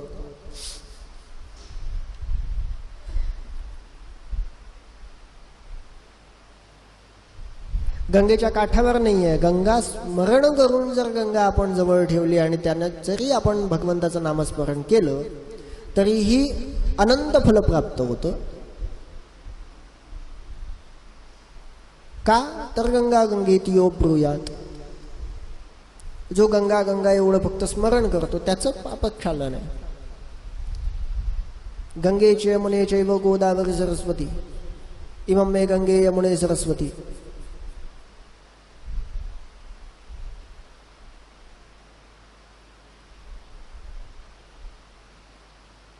थोडं जल घेतलं आणि त्यावर गंगेचं स्मरण केलं तरी पण त्या जलामध्ये पण गंगा येते. संपूर्ण भारतामध्ये अनेक तीर्थ आहेत, या प्रत्येक तीर्थामध्ये गंगाजल आहे का, नाही आहे. पण तरीही आपली भावना काय आहे, त्या ठिकाणी आहे कोणतं, गंगा आहे, गंगाजल आहे. आणि ही गंगाजल जे आहे तेच आम्हाला पवित्र करतं. आणि ह्या गंगाजलाच्या तीरावर झालेली सर्व कर्म हे अनंत फल देणारी आहेत. महादानैर ध्यानैर बहुविध वितानैर अपिचेन.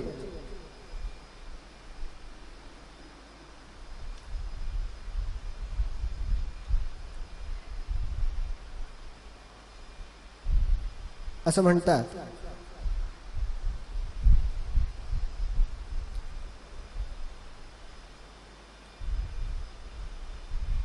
एरवी जर समजा श्राद्धादी कर्म केली आणि श्राद्धादी कर्मामध्ये तिलदान केलं तर त्यांनी 14 पिढ्यांचा उद्धार होतो.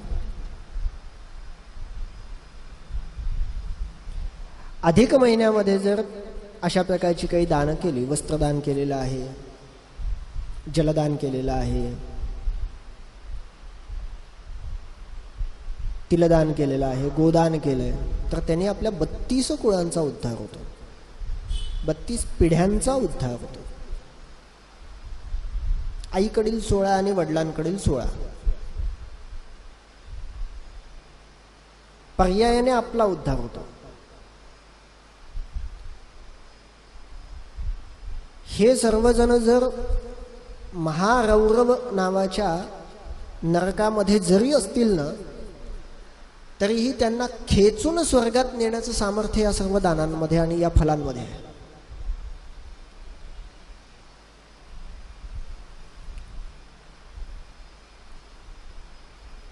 रौरव नावाचं नरक याच्याबद्दल जर ऐकायचं असेल तर आपण गरुड पुराणामध्ये ऐकू शकतो.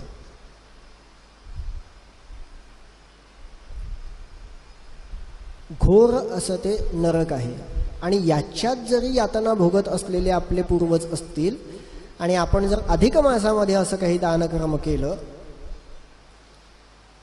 तर आपल्या 32 पिढ्यांना उद्धरून नेण्याचं सामर्थ्य या फलामध्ये आहे. महादानैर ध्यानैर बहुविध वितानैर अपिचयन, असे तुम्ही कितीही दान केले असतील, दान आहे, ध्यान आहे, धारणा आहे, ह्या सर्वांचं जे फलित आहे हे कुठे आहे? हे तुझ्या काठाशी आल्याच्या नंतर अनंत फल देतं.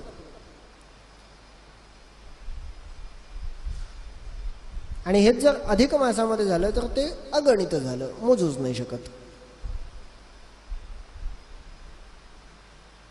आणि त्यातल्या त्यात आजचं जर वैशिष्ट्य सांगावं तर आज गुरुपुष्यामृत आहे, अधिक मासामध्ये आलेला गुरुपुष्य योग आहे.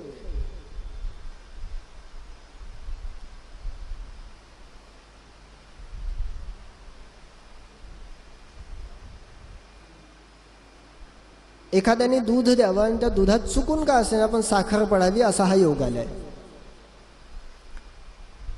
ज्येष्ठ महिना अधिक आणि त्यात पण आज गुरुपुष्यामृत योग. ह्याहून अधिक अजून काय मिळायला पाहिजे आपल्याला?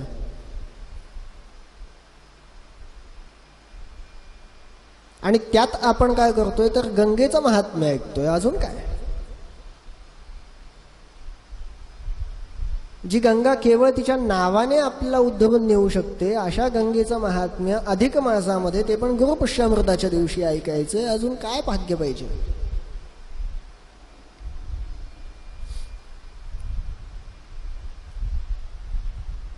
नलभ्यम घोराभिः सुविमल तपो राशिभिरपि, ही जे लाभेन विमल तपकर्त्यासही कधी. इतर ठिकाणी जर दान केलं, ध्यान केलं, धारणा केली, काही व्रतांचं आचरण केलं, मोठमोठे यज्ञादी कर्म केले, ह्यांचं जे पुण्य आहे हे पुण्य तुझ्या काठावर आल्याच्या नंतर अजून वाढतं. ते पुण्य त्यांना त्या ठिकाणी प्राप्त होणार नाही, त्या ठिकाणी त्यांना ज्या प्रमाणामध्ये मिळालं त्याच्या कितीतरी पटीने तुझ्या काठावर प्राप्त होईल.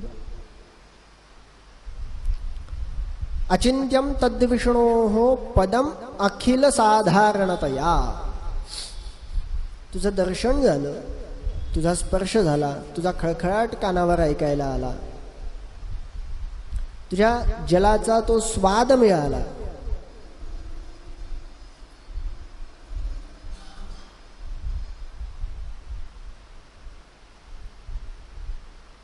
ही सर्व फलित आहेत जे ना, हे सर्व फळ जप तप ध्यान धारणा आचरण व्रत ह्यांच्या फलापेक्षा पण जास्त आहेत.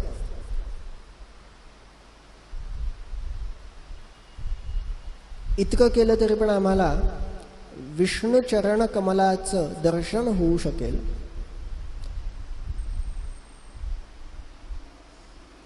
असे ते विष्णूचे पद सहज तू देशी ललिते. इतकी सर्व कर्म केल्यावर यांचं जे फलित आम्हाला प्राप्त होणार आहे, ते फलित प्राप्त झाल्याच्या नंतर जे आम्हाला विष्णुपद प्राप्त होणार आहे, हे केवळ तुझ्या दर्शनाने होते.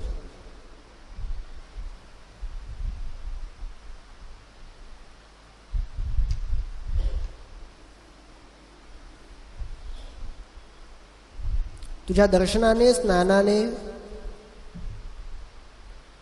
तुझ्या तीरावर राहिल्याने हे सर्व फलित सर्व पद, विष्णुपद जे इतकं दुर्लभ आहे ते पण आम्हाला प्राप्त होतं. आणि ते प्राप्त करून देण्याचं सामर्थ्य पण तुझ्यातच आहे. अचिंत्यम तद्विष्णोः पदमखिल साधारणतया ददाना केनासि त्वमिह तुलनीया कथयनः. हे पण सामर्थ्य कोणात आहे? तुझ्यात आहे. ह्याच्या पुढे काहीच नाही. वर्णन करावं तर किती करावं तुझं? वर्णन करता करता कवींची वाणी पण थकते. कवी त्याला म्हणतात जे कशाचंही वर्णन करू शकतील, काहीही वर्णन करू शकतील. त्यांचा शब्दकोश कधी संपतच नाही. हे कवींचं वैशिष्ट्य आहे.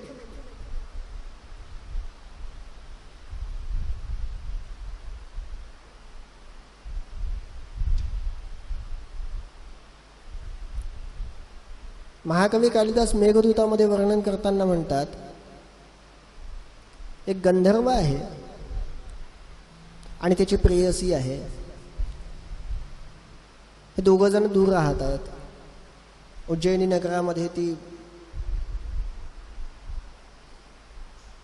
त्याची पत्नी आहे गंधर्वाची, आणि गंधर्व जो आहे तो हिमालयामध्ये आहे. वर्णन करताना काय करावं आणि किती करावं?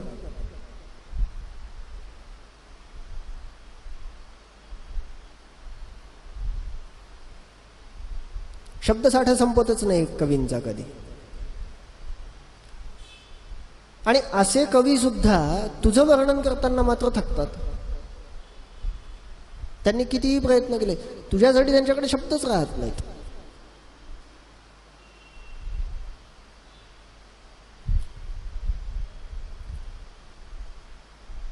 समत्वी त्या तू ते कवण तुलिजे सांग अमोते. तुझी तुलना करण्यासारखं कुणी नाहीच आहे. का नाही आहे? कारण जे दान केल्यावर, ध्यान केल्यावर, धारणा केल्यावर, पूजन केल्यावर, व्रतांचं आचरण केल्यावर, अगदी महायज्ञादी कर्म केल्याच्या नंतर जे विष्णुपद प्राप्त होतं, ते तुझ्या दर्शनाने तू सहजतेने आम्हाला प्राप्त करून देतेस.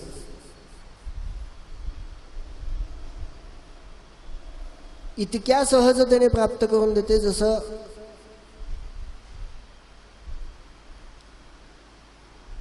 आमची सर्व दुष्कर्मांची फलितं नाश करून, सर्व दुष्कर्माच्या फलितांचा नाश करून सत्कर्मांमध्ये आमच्या वृद्धी आणते. मग तुझी तुलना करणं कशी शक्य आहे? तुझी तुलना कोणासोबत करावी? कोणासोबतच होऊ शकत नाही. न यत् साक्षात् द्वेदैरपि गलित भेदैरवसितम्.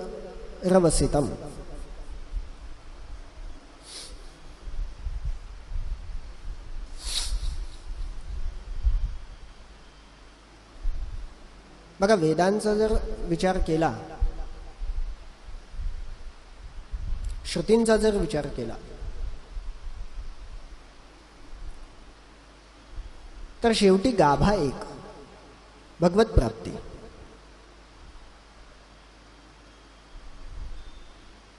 शास्त्रांमध्ये पण जर आपण द्वैताद्वैत भेद ठेवला, आणि हा द्वैताद्वैत भेद असताना त्यांनी जर समजा ठरवलं की आपण आपल्याला भेद दूर करूयात आणि आपल्याला नेमकं पाहिजे काय ते पाहूयात,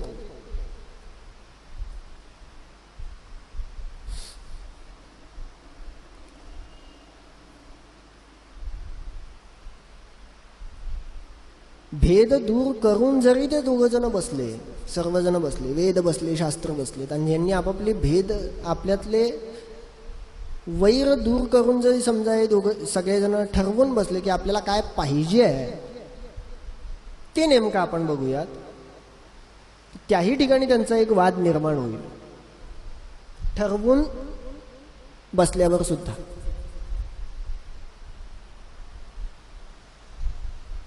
तरी ते निश्चयावर पोहोचू शकणार नाही. त्यांना नेमका काय पाहिजे हेच सापडणार नाही. न यस्मिन् जीवानां प्रसरति मनोवाग बसरः निराकारं नित्यं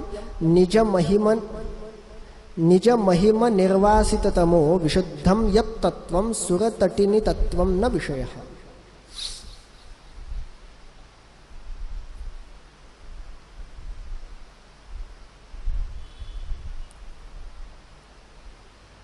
जरी विचार केला, वेदांनी आपापल्यात असलेले सगळे मतभेद दूर करून त्यांना काय पाहिजे असा जरी विचार केला तरी त्यांना ते सापडणार नाही असं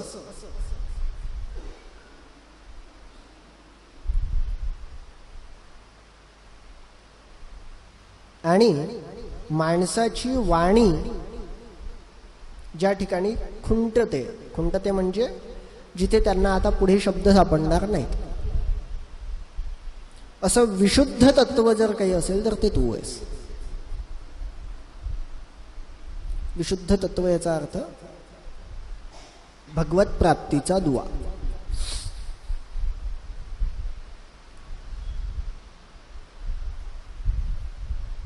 वेदांमधून काय प्राप्त होणार, काय सार आहे त्याचा? भगवत प्राप्ती. सर्व मनुष्यांची वाणी कुठे खुंटेल? भगवत प्राप्तीच्या ठिकाणी. किती काहीही वर्णन करा, भगवत प्राप्ती होणं महत्वाचं. एकदा जर भगवत प्राप्ती झाली की त्याला तिथून पुढे काही बोलणंच सुचत नाही. काय बोलावं हाच प्रश्न निर्माण होतो. बघा, एक वृद्ध स्त्री होती. त्यांनी त्यांच्या आयुष्यामध्ये पांडुरंगाची भरपूर सेवा केली, प्रचंड सेवा केली. वृद्ध आहेत आणि गरीब आहेत, पण भक्त आहेत. त्यांनी खूप सेवा केली भगवंताची. वर्षात येणाऱ्या प्रत्येक एकादशीला व्रत ठेवलं. धनद्वादशीचं नाही शक्य, पण एकादशीचं व्रत ठेवलं. दिवसभर काही खायचं नाही, संध्याकाळी थोडंसं काहीतरी फलाहार वगैरे थोडासा, कारण देह टिकवून ठेवणं पण महत्वाचं. हा देह आपल्याला भाडे तत्वावर प्राप्त झालाय. ह्याच्या आतमध्ये जो आत्मा आहे हा त्या परमेश्वराचं स्वरूप आहे आणि त्याला राहण्यासाठी म्हणून हा देह आहे. तर ह्याचं रक्षण करणं आपलं काम आहे. कधीपर्यंत रक्षण करायचं? तर या आत्म्याला त्या परमात्म्याची जोड होईपर्यंत.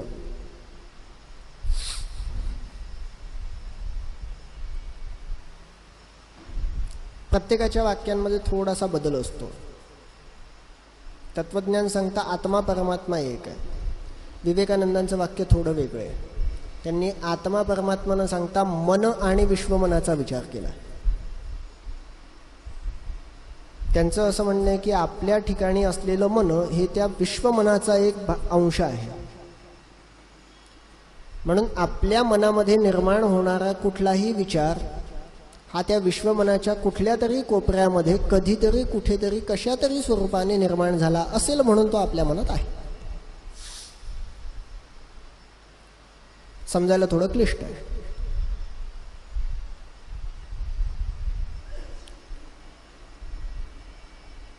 जशी ऊर्जा आपण निर्माण नाही करू शकत, त्याला केवळ परावर्तित करू शकतो, तसं विवेकानंदांच्या विचाराने बघितलं तर मनामध्ये निर्माण होणारा विचार हा कधी निर्माण नाही होत. मनात आलेला विचार हा कधी निर्माण होत नसतो, तर हा फक्त परावर्तित होतो. हा त्या विश्वमनाच्या कुठल्या तरी कोपऱ्यामध्ये आधीच तयार झालेला आहे, अगोदरच आहे, तयार नाही झाला, तो आहेच. जशी ऊर्जा निर्माण करता येत नाही तसा विचार सुद्धा निर्माण करता येत नाही. फक्त तो आपल्या मनात येणं महत्वाचं आहे. तसा आपला आत्मा त्या परमात्म्यापर्यंत जाईपर्यंत, तो एकरूप होईपर्यंत आपल्याला या देहाचं रक्षण करणं महत्वाचं आहे. पण देहाचं रक्षण करण्यासाठी अन्नाचं पण महत्व आहे. कारण अन्न जर ग्रहण केलं नाही तर ऊर्जा मिळत नाही. ऊर्जा नाही मिळाली तर देहाचा त्याग करावा लागतो. म्हणून आत्महत्या हा महादोष सांगितला आहे. तर अशी ती स्त्री फलाहार थोडासा करायचा, जलपान करायचं, सर्व व्रत वैकल्य करायचे. अधिक मास आलाच, अधिक मासात अधिक व्रत करायचे.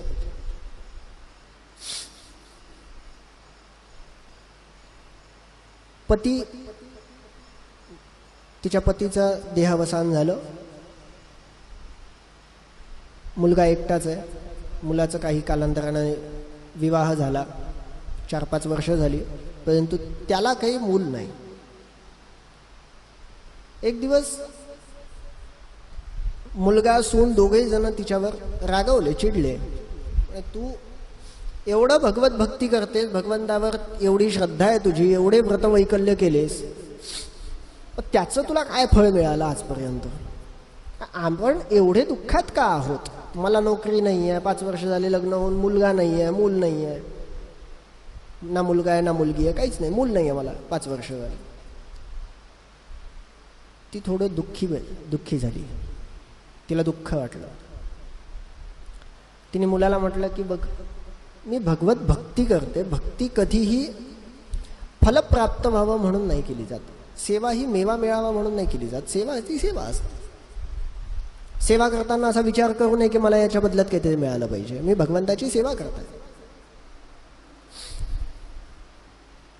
पण आज तू एवढं बोलतोयस तर मी तुझ्या खातर म्हणून, तुझ्यासाठी म्हणून भगवंताला हा प्रश्न नक्की विचारेल की काय झालं नेमकं, मला का फळ मिळत नाही. त्या दोघांनी तिला घराच्या बाहेर काढलं. म्हणे जा. ठीक आहे. निघाली आणि भगवंताला शोधण्याकरिता चाललं. तिच्या मनात जप चालू, नमो भगवते वासुदेवाय, नमो भगवते वासुदेवाय, नमो भगवते वासुदेवाय, जप करत निघाली. तिच्या गावातून निघाली, दुसऱ्या गावात गेली. दुसऱ्या गावात गेल्याच्या नंतर तिथे एक मनुष्य दिसला. श्रीमंत होता, परंतु अंगावर भरपूर कोड होते.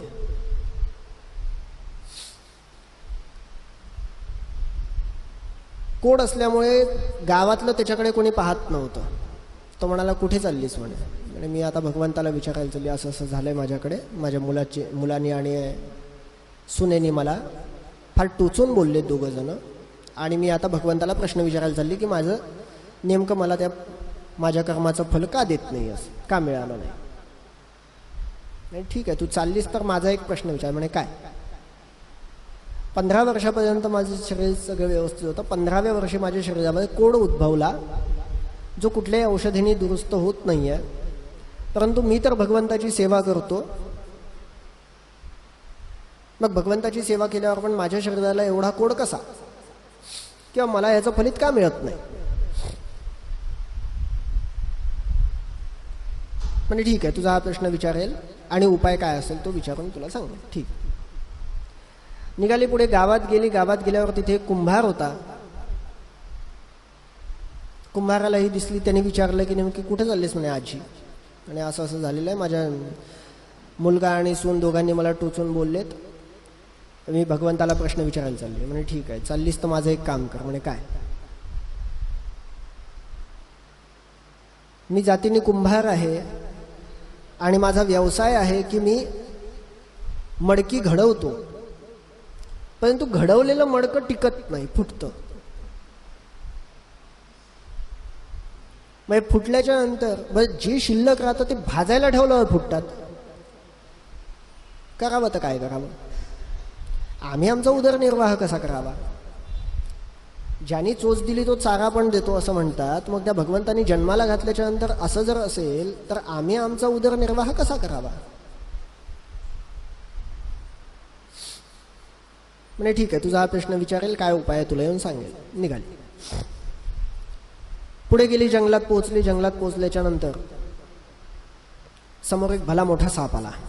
साप म्हणे, मी आता तुला चावतो. ते म्हणे, आत्ताच चावू नकोस, मी भगवंताला विचारायला चालली आहे, असं असं आहे, आता एक शेवटची इच्छा म्हणून ते विचारू देत. विचारल्याच्या नंतर भले मी माझे सर्व कार्य माझ्या मुलाला उत्तर दिलं की मग पुन्हा येईल, मग चावू तुम्हाला. तर म्हणे, ठीक आहे, तू चाललीच असते, एक काम कर. म्हणे, काय? मी तुला चावणार नाही, पण माझी जी पत्नी आहे ती अंडी देती, अंडी घालती, पण त्यातून पिल्लू जे येतात, जन्माला येतात, ती सगळी मेलेली असतात, जिवंत येत नाहीत. त्याचं काय कारण आहे? म्हणजे ठीक आहे, मी भगवंताला विचारेल, त्याचा काय उपाय आहे तो पण तुला सांगेल. पुढे गेली. एका ठिकाणी साधू भेटले. म्हणजे काय झालं, कुठे चाललीस? म्हणजे असं झालंय, माझा मुलगा सून दोघांनी मला टोचून बोललेले आहेत खूप, आता मी भगवंताला प्रश्न विचारायला चालली. मग तुला कसं कळेल भगवंत आहे म्हणून? म्हणजे मी भक्ती केली आहे खूप, मला समजून जाईल भगवंत कुठे. अरे पण तू भगवंत बघितला आहेस का कधी? म्हणे, नाही, मी भगवंत बघितला नाही. मग तुला कसं कळेल भगवंत आहे म्हणून? नाही, मी भक्ती केली आहे त्याची, मी त्याची सेवा केली आहे. तो कुठल्याही स्वरूपात माझ्यासमोर आला तर मला समजेल, तेवढी श्रद्धा माझी आहे. हा अहंकार नाही, परंतु श्रद्धा आहे. ठीक आहे, जा, तुला भगवंत भेटेल. आशीर्वाद दिला. पुढे गेले. पुढे एका जंगलात पोहोचल्याच्या नंतर भगवंत तिच्यासमोर उभे राहिले. भगवंत समोर उभा आल्याच्या नंतर आपल्याला काय हवं असतं ते आपण नक्कीच विसरून जातो.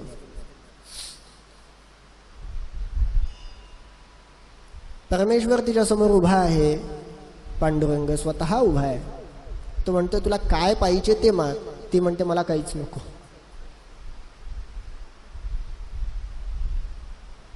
पांडुरंग म्हणाला, आता एवढ्या कष्टाने तू इथपर्यंत आली आहेस, माझं इतकं दुर्लभ दर्शन तुला प्राप्त झाले, तू काहीतरी विचारायला आली होतीस, विचारून घे. म्हणजे ठीक आहे, आता विचारायचंच आहे. तर मला येताना रस्त्यामध्ये एक मनुष्य भेटला ज्याला कोड होता. आता मुलाचं सांगायला काय हरकत होती? कोड होता, आणि त्यांनी मला असा एक प्रश्न विचारला की मला 15व्या वर्षी एक कोड उद्भवला, आणि हा कोड काही केला बरा होत नाही, याच्यावर उपाय काय? तर म्हणे, भगवंत म्हणाले, तू ज्या माणसाला भेटलीस तो माणूस पूर्वजन्मी एक राजा होता,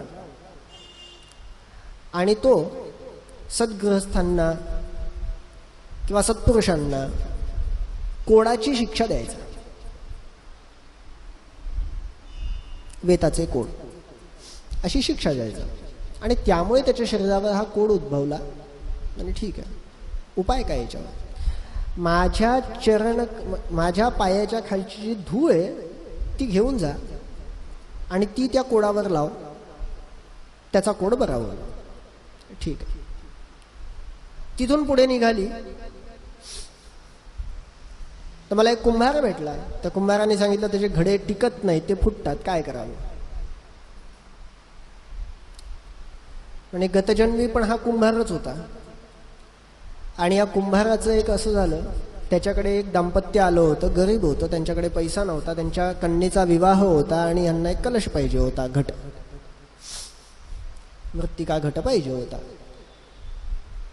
हरिहर पूजनासाठी.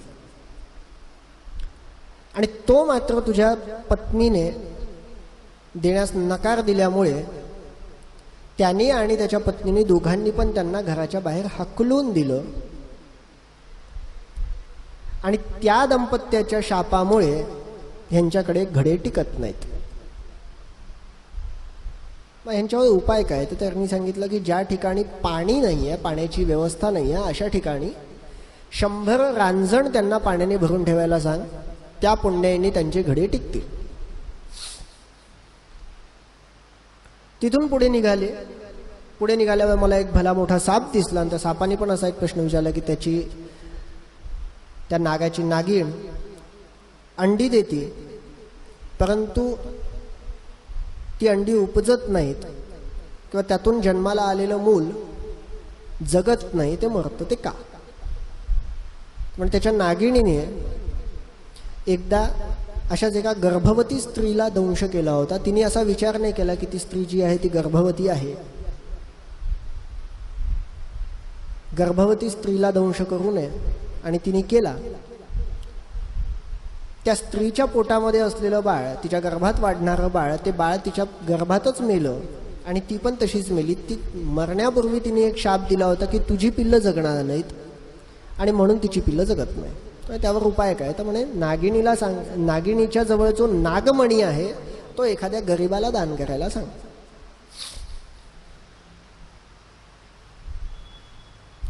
इतकं सांगून आजी तिथून निघाल्या.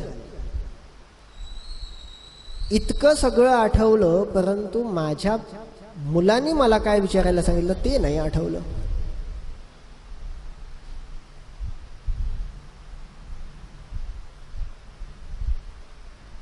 तिथून निघाली. परत जाताना नाग दिसला.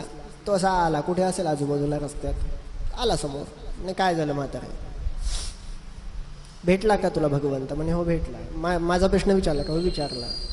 काय सांगितलं?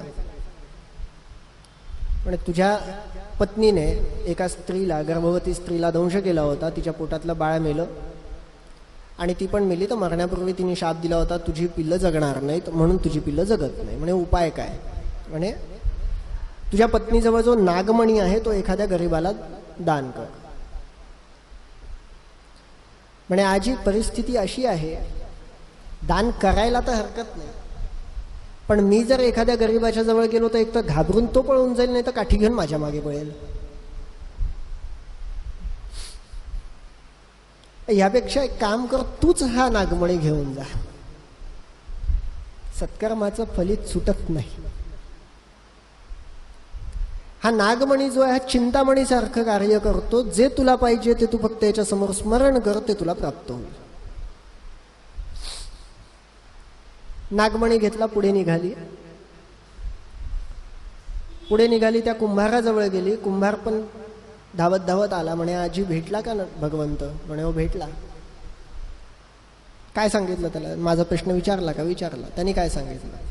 म्हणे गेल्या जन्मी पण तू कुंभारच होतास आणि हीच तुझी पत्नी होती. 7 जन्माचं नातं येते, काय करणार?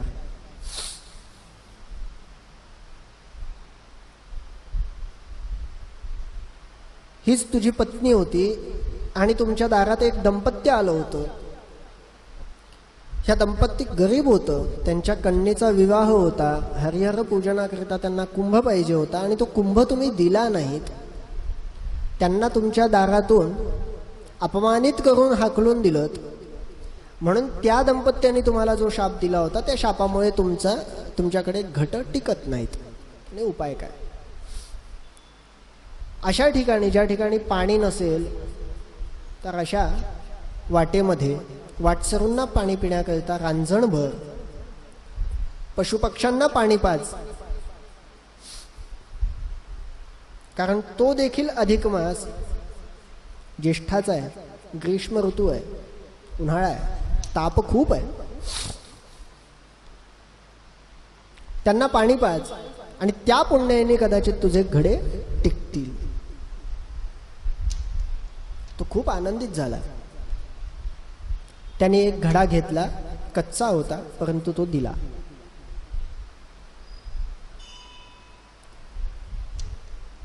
तिथून पुढे ती निघाली.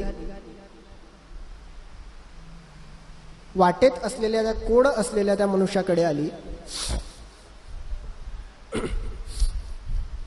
त्याच्याकडे गेल्यावर तो पण म्हणतोय की आजी भेटला का परमेश्वर? हो भेटला.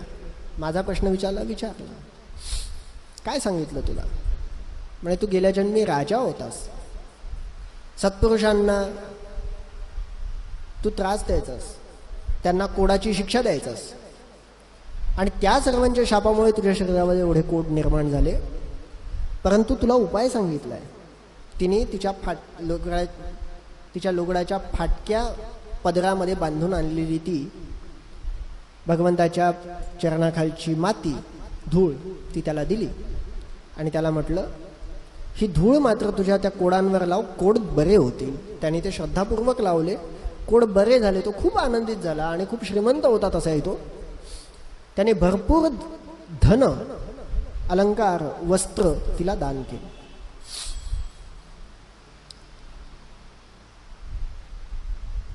काहीही झालं तरी सत्कर्माचं फलित आपल्याकडून सुटत नाही.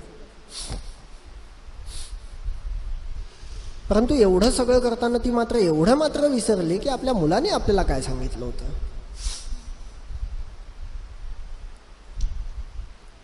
जशी गावात गेली, मुलगा आणि सून समोरून आले. मुलाने पितांबर नेसलेला होता. सुनेच्या अंगावर एक खणाचं लुगडं होतं. अंगावर विपुल असे दागिने होते.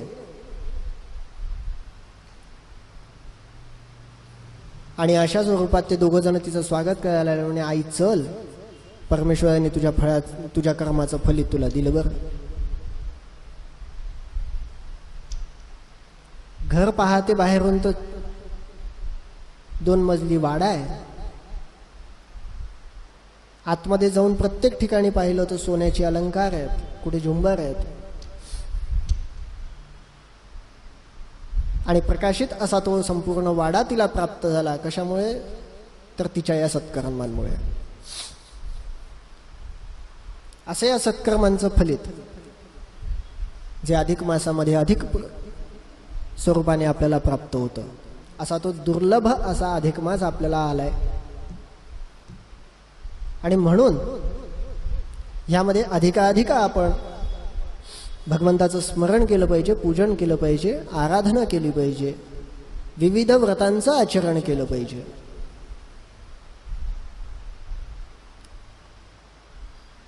दिसेनाजे वेदा गत निखिल भेदासी नयनी. वेदांनी जर आपले मतभेद टाळून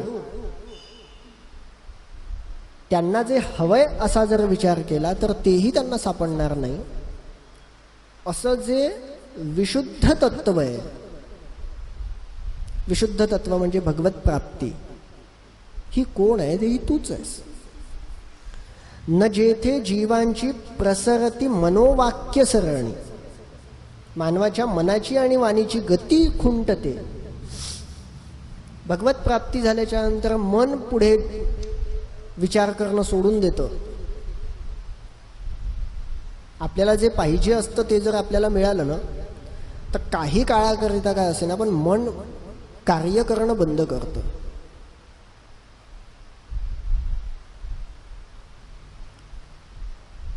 अचानक जर एखाद्या ठिकाणी आपल्याला एखाद्या तीर्थयात्रेवर जाण्याची इच्छा निर्माण झाली आणि ती अचानक पूर्णही झाली. तीर्थावर गेलो आपण, गंगा स्नानाची इच्छा निर्माण झाली आणि अचानक कोणीतरी आपल्याला सोबत घेऊन जात आहे, कुठे जात आहे आपल्याला माहिती नाही, आणि जाऊन आपण नेमकं गंगा स्नानाला जाऊन पोहोचलो, गंगेच्या काठावर गेलो, तर आपलं मन विचार करणं बंद करतं. काही काळाकरता कार्यान्वित राहत नाही. जे मला पाहिजे होतं ते मला प्राप्त झालं. मनाची गती खुंटते, वाणीची गती खुंटते, काय बोलावं हे कळत नाही. त्यावेळी भावना निशब्द होतात. अशी मनुष्याच्या मनाची आणि वाणीची गती ज्या ठिकाणी खुंटते,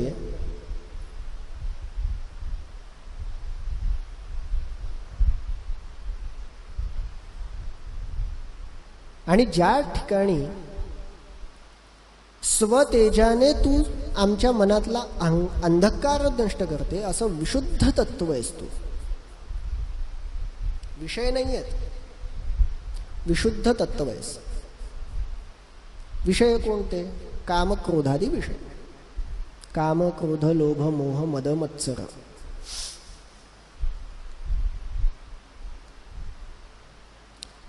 ह्यांच्यामध्ये आसक्त असलेलो आम्ही ज्यावेळी तुझ्या तीरावर येतो त्यावेळी आमच्या मनाची आणि वाणीची दोन्हीची गती खुंटते, कारण थांबून जाते. का थांबून जाते?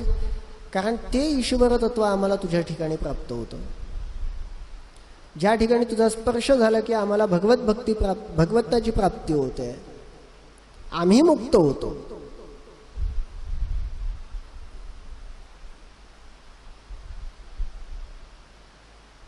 कसं नुसतं भगवत विशुद्ध तत्व आहेस का? नाही.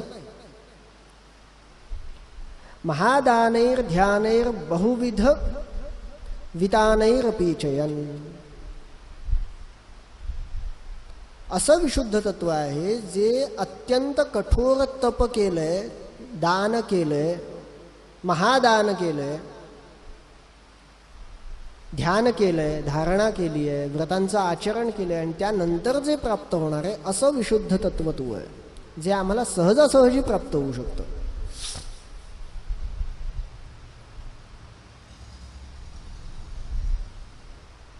आणि केवळ तुझ्या दर्शनाने त्याचं फलित आम्हाला अधिकाधिक स्वरूपाने प्राप्त होतं.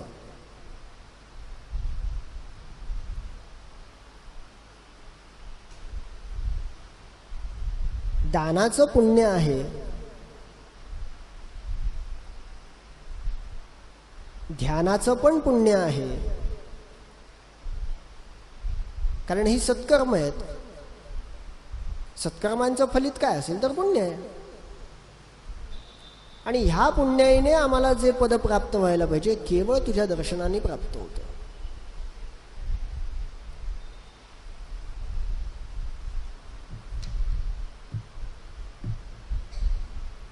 यदंतः खेलंतो बहुतर संतोष भरिता नकाका नाकाधीश्वर नगर साकांक्ष मनसः.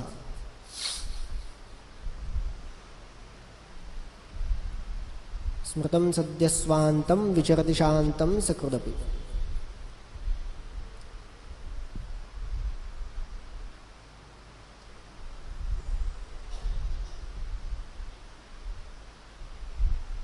गंगा गंगेति यो ब्रूयात. ज्याचं केवळ एकदा स्मरण केलंय, स्मृतं सद्यस्वान्तं विचरति शान्तं सकृदपि, एकदाच स्मरण केलंय. प्रगीतं यत्पापं झटिति भवतापं च हरति. केवळ एकदा स्मरण केलं ज्याचं, त्या स्मरणाचं फलित असं आहे की आमची सगळी ताप नष्ट होतात, सगळी पाप नष्ट होतात, भवताप हरला जातो. इदं तद्गंगेति श्रवण रमणीयं खलु पदम. अहो ते हे करणा मधुतर गंगापद असे. गंगा गंगा गंगा असं म्हटलं. गंगा गंगेति यो ब्रूयात योजनानां शतैरपि. नमामि गंगे तव पादपंकजं गंगे च यमुने चैव गोदावरी सरस्वती. कोणत्याही ठिकाणी गेलं नुसतं गंगा गंगा गंगा असं म्हटलं, गंगेचं नुसतं स्मरण केलं तरीही आपल्या भवतापाचा नाश होतोय. भवतापंच हरति. प्रगीतं यत्पापं झटिति भवतापं हरति. झटिति म्हणजे तत्काळ. केवळ स्मरण केल्यानेच आमच्या पापांचा नाश होतोय, दुष्कर्माच्या फलितांचा नाश होतोय. मम प्राण प्रांते वदन कमलांतर विलसतु. असो प्राणत्यागी मुख कमली माझ्या समरसे.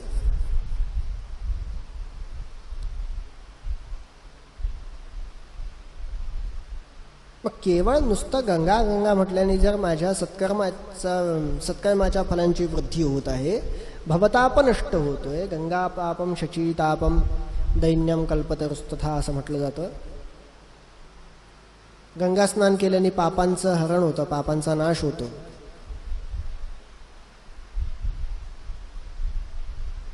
गंगेचं स्मरण केलं तरी पण पापांचा नाश होतो. मग केवळ गंगा गंगा म्हटलंय. गंगा गंगेति यो ब्रूयात योजनानां शतैरपि मुच्यते सर्व पापेभ्यो विष्णुलोकं स गच्छति. असं नुसतंच थोडं म्हणायचंय. मंत्रे तीर्थे द्विजे देवे देवज्ञे भिषजे गुरौ यादृशिर्भावना यस्य सिद्धिर्भवति तादृशी.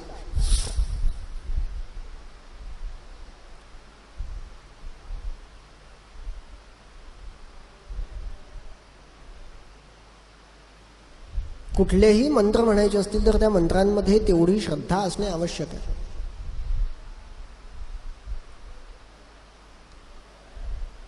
अथवा त्याचं फलित नाही मिळत, त्याचं फळ मिळत नाही.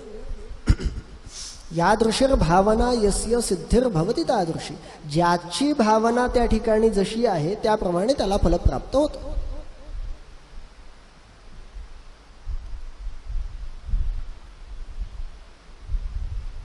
एक राजाचं उदाहरण देतो.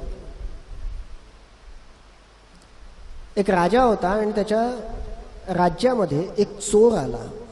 आता चोराला तर भीती असते की आपण जर राजाच्या समोर गेलो तर राजा आपल्याला मृत्यूदंडाची शिक्षा देईल. तर त्यांनी एक पर्याय काढला.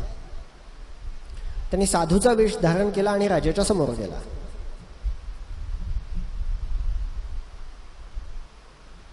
विद्वत्वंच नृपत्वंच नैव तुल्यं कदाचन स्वदेशे पूज्यते राजा विद्वान सर्वत्र पूज्यते. विद्वत्व आणि नृपत्व या दोघांची पण कधी तुलना केली जाऊ शकत नाही म्हणतात. कारण राजा जो आहे तो केवळ स्वतःच्या देशामध्येच पूजनीय आहे आणि विद्वान मात्र संपूर्ण जगात पूजनीय आहे. विद्वान सर्वत्र पूज्यते. मग असं जर साधूचा वेश धारण करून गेलो तर राजा मला मारणार नाही, माझा सत्कार करेल.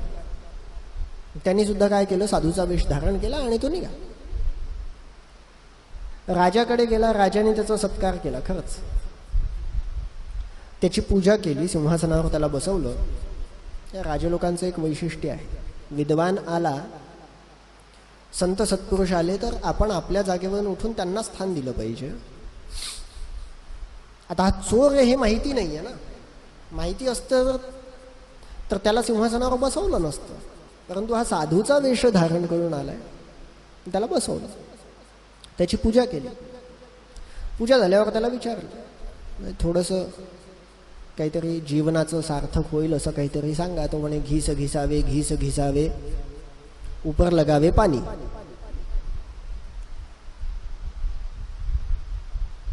तेरे मन में क्या है बात मैंने जानी. राजाला वाटलं आपल्याला काहीतरी खरंच खूप चांगलं काहीतरी सांगितलं काय की तो जप करायला लागला त्याचा. 24 तास त्याचं ते म्हणणं चालू.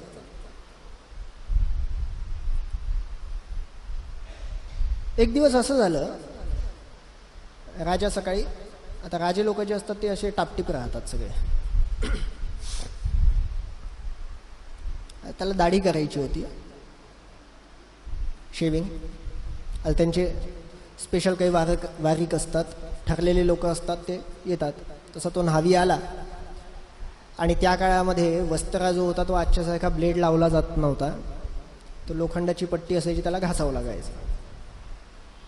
त्याचं चालू, ह्याचंही चालू घासणं, त्याचंही म्हणणं चालू. घीस घिसावे घीस घिसावे ऊपर लगावे पाणी. तेरे मन में क्या है बात मैंने जानी. जसं त्याने राजाने असं म्हटलं, त्या न्हाव्याने हातातला वस्त्र खाली टाकला, हा पाय पकडले, म्हणे, महाराज माझी काही चूक नाही, मला मंत्र्यांनी सांगितलं होतं. म्हणे काय झालं? म्हणे काही नाही, मंत्र्यांनी मला सांगितलं होतं की आज तुमची दाढी करता करता गळ्यावरून वस्त्र फिरवायचा.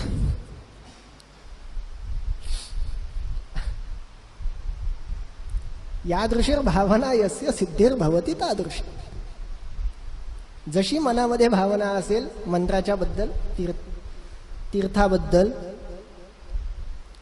तशी सिद्धी प्राप्त होते. गंगा गंगेतियो ब्रूयात योजनानां शतैरपि मुच्यते सर्व पापेभ्यो विष्णुलोकं च गच्छति. नुसतं म्हटल्याने काय होणार आहे? सश्रद्ध मनाने, मनात केव्हाही तुम्ही गंगेचं स्मरण केलं तर केवळ स्मरणाने आपल्या दुष्कर्मांचा नाश होतो.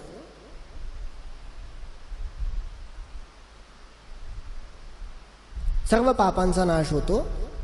आणि सर्व पापांचा नाश होऊन आपण सद्गतीला प्राप्त होतो. आपल्याला सद्गती प्राप्त होते. स्मृतं सद्यस्वान्तं विचरति शान्तं सकृदपि प्रगीतं यत्पापं झटिति भवतापं च हरति. इदं तद् गंगेति श्रवणरमणीयं खलु पदम्. इदं तत् गंगा इति. केवळ गंगा असं म्हटल्याने गंगापद प्राप्त होतं. गंगापद प्राप्त होतं याचा अर्थ गंगेचं स्मरण केल्याने गंगा स्नानाचं फलित प्राप्त होतं. सर्व पापांपासून मुक्ती होते. मम प्राणप्रांते वदनकमलांतर विलसतु. मना आणि शांती स्मरण करिता जे क्षणभरी गीती गाता पापा त्वरित भवताप प्रतिहरी. अहो ते हे करणा मधुरतर गंगापद असे असो प्राणत्यागी मुखकमली माझ्या समरसे. आणि असं ते गंगा गंगा गंगा हे नाव ज्यावेळी माझा देह मी ठेवत असेल त्यावेळी सुद्धा माझ्या मुखामध्ये असेल तर मला सद्गती प्राप्त होते. गंगा गंगेति यो ब्रूयात् योजनानां शतैरपि मुच्यते सर्वपापेभ्यो विष्णुलोकं स गच्छति. गंगा माता की जय.